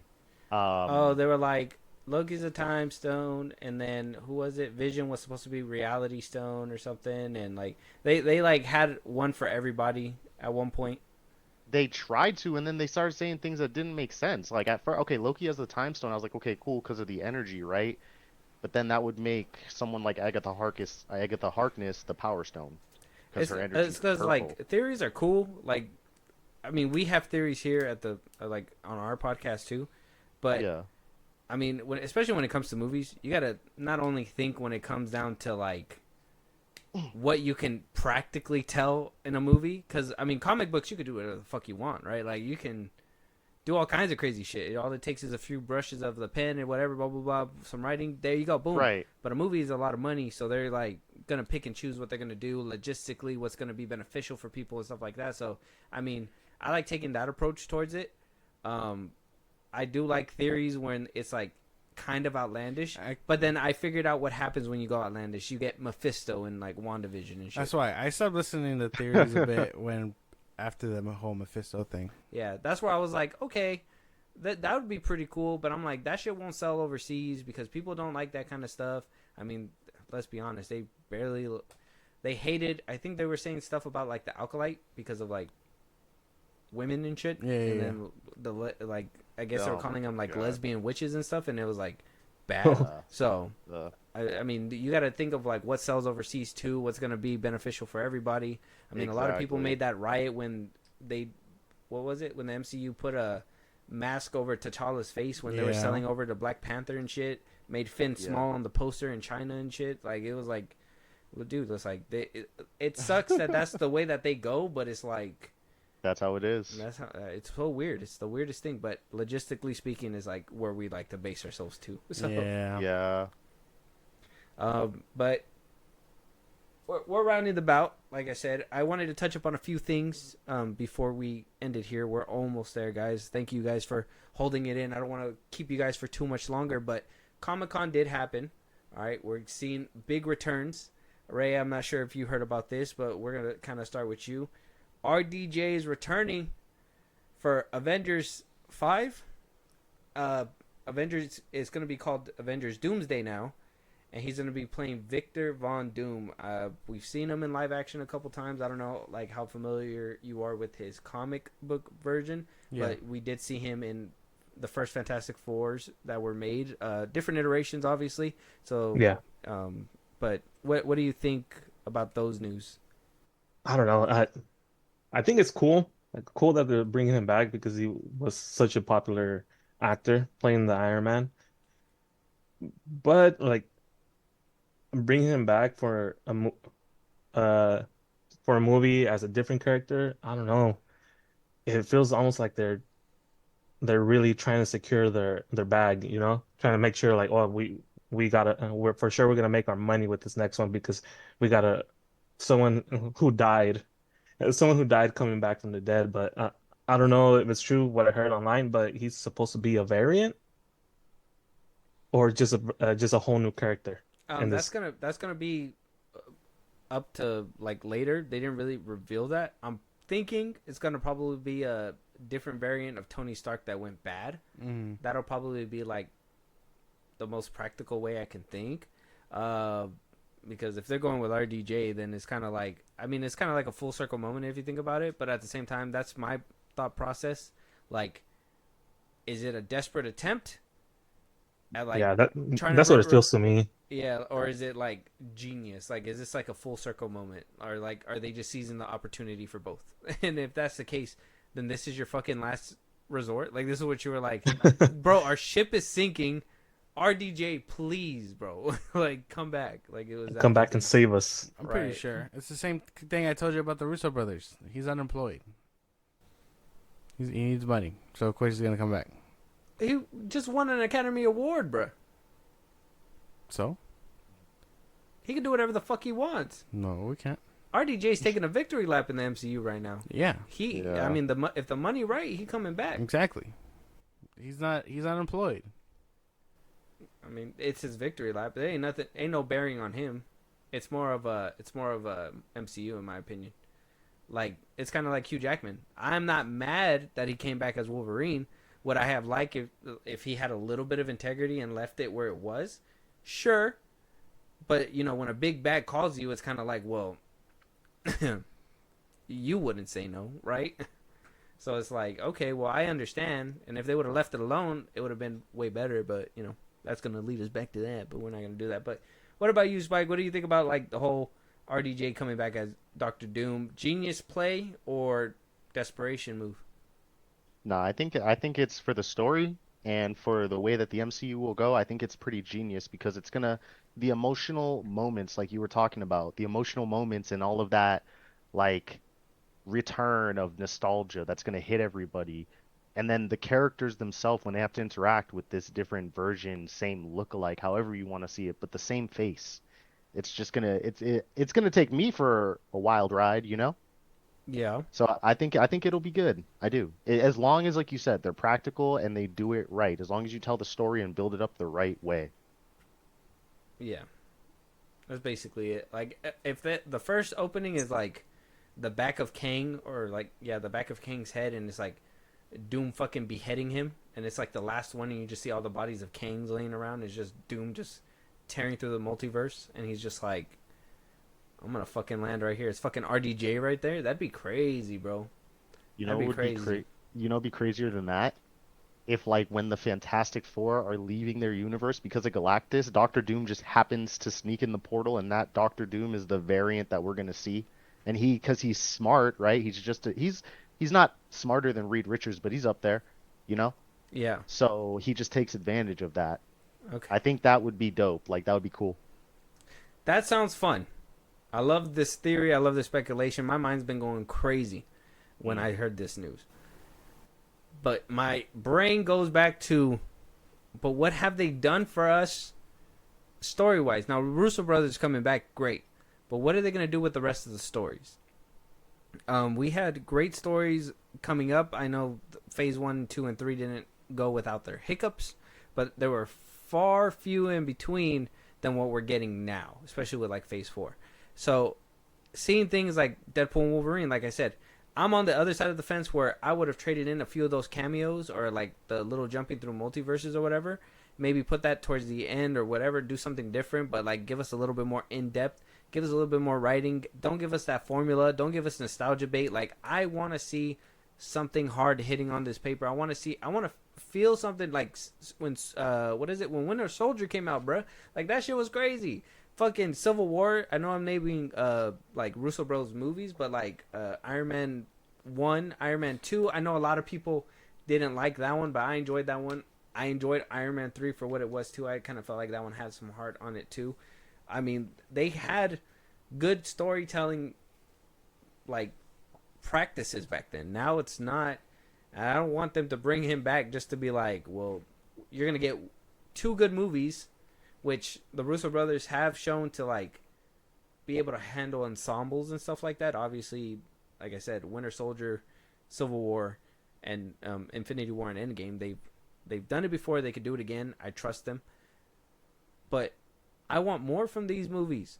I want more from like what's coming in the future, and I don't want them to just give us like a couple bangers and run, you know? Yeah, of course. That was the whole point of them in the first place. The Russo brothers make a few bangers and then get the fuck out of there, and then they came back. Yeah, they made 4 bangers: Winter Soldier, Civil War, Infinity War, Endgame. Yeah, but like I told you, they didn't miss. They couldn't cut it. But this is what I said too, and Josh is one of those that, if you heard one of our last episodes, he's one of those that are like, he didn't like the Russo brothers coming back because he's like, well, that means that they couldn't do anything on their own, and which is true. I think a lot of their films kind of flopped. They were like Netflix and straight to streaming movies. I don't think they put out another movie that was like in the box office. But that's where my head just went like, okay, if they put out 4 good MCU movies and they do things outside of it, I mean, I understand that it's kind of like, well, aha, you can't do anything else. But if you could make us some compelling MCU movies, fuck it, come back, pick the people you want, do that whole what is it? Is it the the Predator handshake when they clinch hands and it's like muscles and shit? Like, Yeah. Russo brothers, come back to Marvel, work together. Actually, do what they I said this in the episode 2, do what they did over there with DC. Zaslav's on top, Fahi's on top, and make the Russo brothers the creative heads and just have them run a good chunk of stuff. Have Fahi look over everything. It'll make things a lot smoother, a lot easier. They'll take their formula, they'll do a lot better, make better movies. We'll be in a better place. Who knows if that's even accurate? No? Did it not sound nice, though? Sounded nice, but Yeah, we don't know if yeah. they can deliver. Who knows if they're going to still have CGI problems and this and that. I mean, the Russo brothers had less CGI problems than today. I think the last time we had really good CGI had to be, and this is with the little glove clipping and all. I don't know if you guys seen like Endgame, but when Thanos at the end like snaps his fingers, there's like his hand clips into the glove. It's hilarious. But like there's little things like that happen in the films that I'm okay with. That's not too big of a deal. But when you have Wolverine jumping out of the back of the bus and CGI arms are all the way cocked back, bro, I'm just like, what? Like, what are you doing, bro? What's going on here? I don't know. I just think they can't cut it, bro. The MCU? The Russo brothers. The Russo brother? Yeah. Outside Outside of it. but inside the MCU. Inside, sure. Okay, there. Boom. And then That's fine. RDJ as Doom is certainly a choice. I don't know if I agree with it. I mean, you know my stance last time. I thought it was a dumb idea. But if he's gonna be Victor, and they establish that right out the gate, then cool. That's the best I got. Okay. Well, that's interesting. That's interesting. I don't know if Spike. Mm-hmm. Any input on that? No, I think the Russo brothers are gonna do good. I mean, they gave us Endgame and Infinity War, so I trust them. You trust them wholeheartedly? Yeah. Just gotta hope for the best right now. Okay. So I did tell you guys earlier too, just to kind of wrap it up. This is gonna kind of be like the final question, and then I promise you can have the rest of your Sundays. But like, Deadpool and Wolverine was this movie that I was anticipating when it was coming up, and I did say that this was a movie that is really gonna judge the balance of like what happens in the MCU in the future and stuff. You know, Fahi came out saying the mutant era, like I said, and blah blah blah blah. This movie kind of left me skeptical, and you know, hearing the comments over there at San Diego Comic-Con, and you know, Spike had a totally good idea. There could have been a creative setup, a great fourth wall break for Ryan Reynolds if they would have done something that would have seemed kind of planned out like that. But this movie felt like another piece, like Spike said, on the floor that really just didn't help put together a picture still. And so anything moving forward right now, like as excited as I want to be, like I said, Deadpool and Wolverine, I was happy, it was fun, but like, did I get actual fulfillment out of it like earlier MCU films? Not really, not even close to like Deadpool 1 and 2. So my thing is that I'm looking forward to the future, but I'm still like cautious. Fucking Fahi hasn't won me over 100%. I know a lot of people are saying we're so back.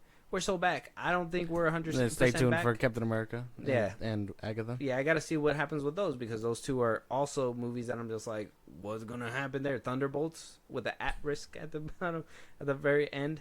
But yeah, that's kind of like where I'm at with it. Spike, if you want to kind of kick it off, what is your stance now that the movie's done? We have all the facts. We talked about it. You have your theories. We have our theories. I mean, all the flaws with the film, whether you want to admit I was right or wrong, that's fine. Keep it to yourself. That's okay. But like, what does the future of the MCU look like for you? I mean, I'm honestly I'm hopeful. Like, we have a new perspective with Deadpool there, a lot of the F-bombs being thrown around, a little bit more adult. So, I think I think it's good. Oh, by the way, just to give everybody a little clarity, Wade Wilson, because I'm looking at a video about it right now by New Rockstar. He went back to when he talked to Happy, right? Hmm. So, let me see. It's popping up right now. The year that he went back to the Avengers compound, let's see, was March 14th, 2018. So he went, yeah, okay, so he went there in 2018. Let's see, they have the Iron Man helmet in the back. Okay, so this will be a few months after Happy moved out all of his stuff. Okay, let's see. Forbes, where Pepper Potts was the star of the stars. Prototype Captain America shield from Iron Man 2. Mark II helmet. Shiny. All right, he's about to talk about the pictures. Remember we were talking about the pictures? Yeah. Okay, so yeah, apparently the Deadpool that went to go do that was, yeah, okay. Wow. Yeah, so this timeline would put it in 2018, which would be at the end of Deadpool 2 when he does the time travel thing. Interesting. But yeah, no, I think the future of the MCU with just these Easter eggs alone, like I was saying, I think it's very hopeful because they can play a lot on everything that's going on. I have hopes. Okay, so can you say with confidence we're back? The Yeah. MCU is back? I honestly I can. I don't know how Brave New World's gonna be received. I know Thunderbolts should be good because of Sentry, but there it is. Oh, so the picture was just blocked. It wasn't blacked out, it was blocked. Oh, The okay. picture's still the same. It's still the same. So it's in the MCU continuity. Oh, okay. Okay. All right. Ray, what about you, man? Wolverine, Deadpool came. You watched it. How are you? Are you screaming "We back"? Or are you still like, I could use a little bit more out of these things? Yeah, I'm optimistic. I'm hopeful for the future. I don't know. I don't know. I'm still kind of iffy on it though. I mean, this movie was great and everything, and they can definitely play off with this one. I mean, even though this one doesn't have like connections exactly how Jay, how you were talking about like continuity into the Marvel, but I think they can definitely play off of it. But I'm hopeful. Hopeful. So not Yeah. like screaming "We're back," but kind of whispering it, Yeah, I get it. I think because you missed out on some projects, right? You said yeah, there were some that you were just like, "This isn't for me. This is not my." yeah, Miss Marvel, Yeah. yeah. So like, The I think Marvels. the next few films is gonna determine the way that I determined it when the MCU was doing phase 1 through 3. I was like, I like this movie, I like this movie, I like not really that one. Streak's kind of broken, and then they hit you with a banger the next film. You know what I meant? You know what I mean? Like that's how kind of like it went down. Yeah. So that's kind of like where I'm at. Deadpool and Wolverine, it was fun. Did it really do anything movie like wise to push anything forward with the MCU? Not really. So I'm kind of like, I enjoyed it. Like I said, I'm mixed with this one. I think I enjoyed it, but I was expecting more out of it too. You know what I mean? So I'm kind of like still in between with that one. But Josh, what do you think? Now that we're moving forward, are we back or no? I mean, like I said, I don't think this one does anything for the MCU outside of like being itself. Like it uses elements from other things, like Loki, obviously the TVA. So Loki, Doctor Strange, whatever. It plays with the multiverse, and we're not out of the multiverse until I'm assuming Secret Wars. And if we're gonna get mutants along the way, cool. But yeah, if Fantastic Four takes place in another universe, that's probably where we're gonna get RDJ Doom, like mainly. So we're not out of the multiverse yet. But as far as pushing the MCU forward, it doesn't do anything. Quality wise, I do think it's an A1 movie, but the MCU still has a lot left before I get there. I think the ones that I'm basing it on, obviously, are the ones that are coming out. Like I don't know if I'm excited for Thunderbolts. I know it has Bucky in it, but how long is Bucky gonna be in it? Red And then Hulk.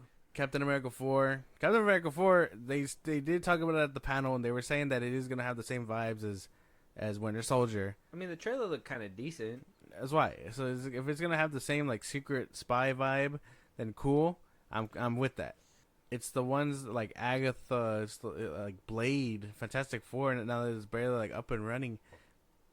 It's those ones where it makes me question the MCU integrity because it's like they took so long. Like I don't care for Ironheart, I don't care for Agatha. They're just TV shows, but it's the ones that took forever to get off the ground because they lost a director, they lost a writer, they lost a script, all that shit. Where it's like, that's the ones I'm judging the MCU on. Oh, okay. Can they recover the fumble? Okay. But I like if it's based on one. If I'm basing it off one movie, I'd say we're back.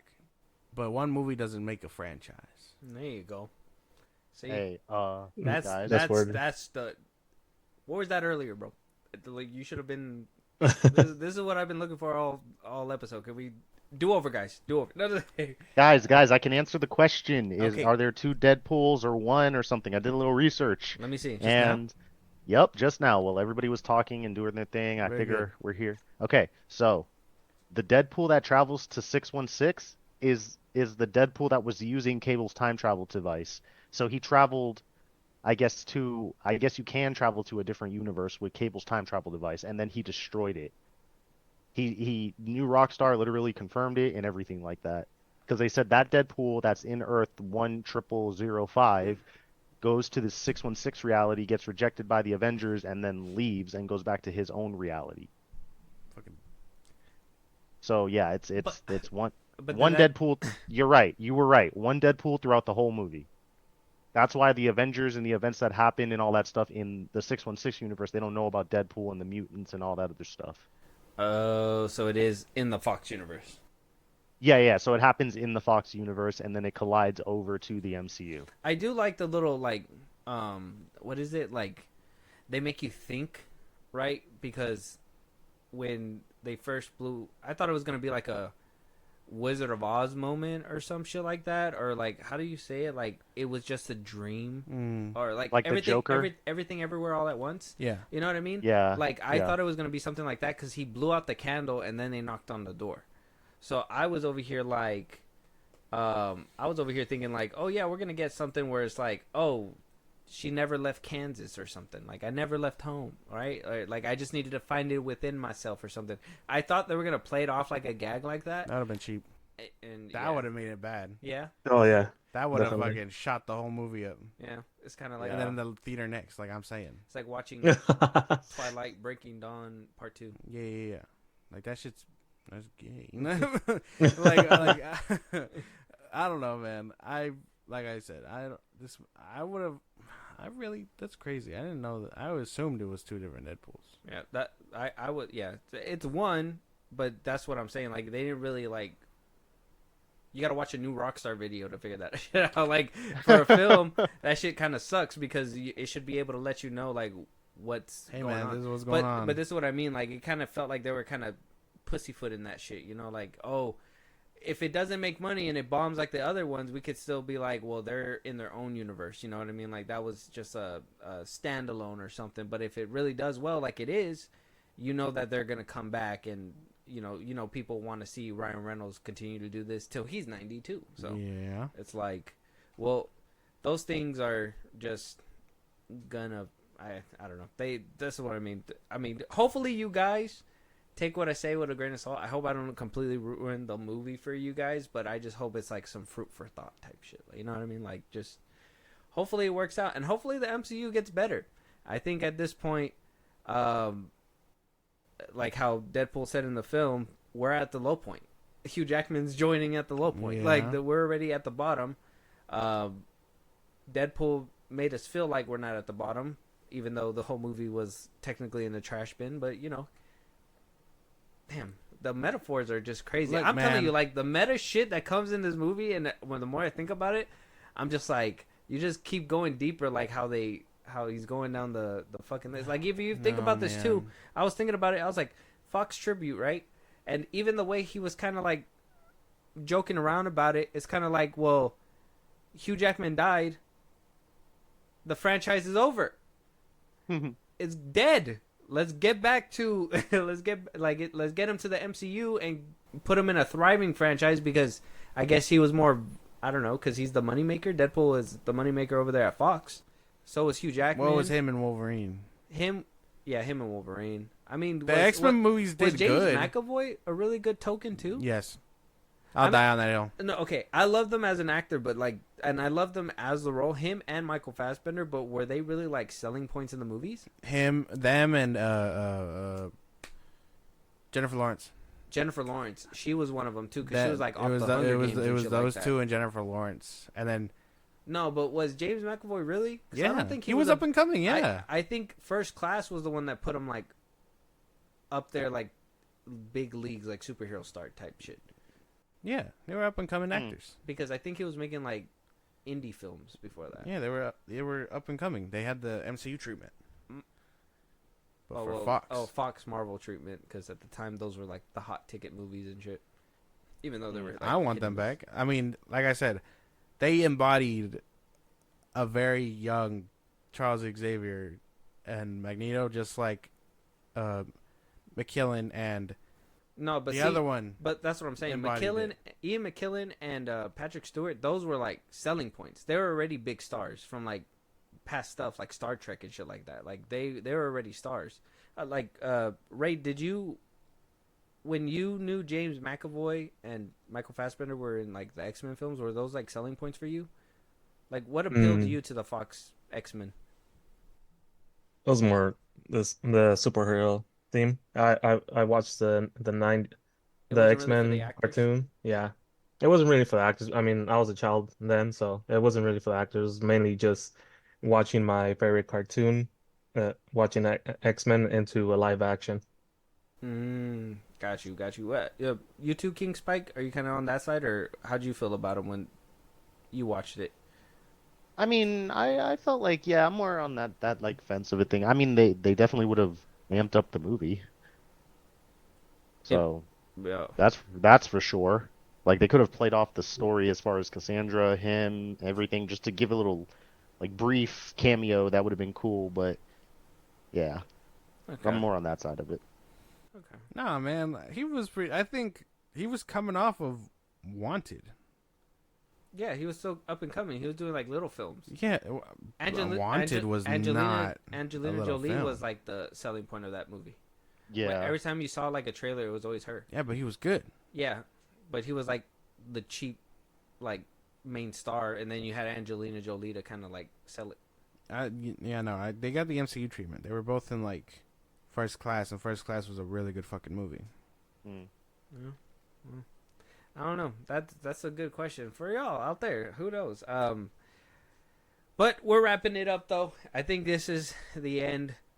Whether you enjoyed Deadpool Wolverine, whether you don't, we want to hear all the comments. If you guys care to share, King Spike, if you want to plug your stuff in one more time before we head on out, and thank you for coming in. Thank you for your time.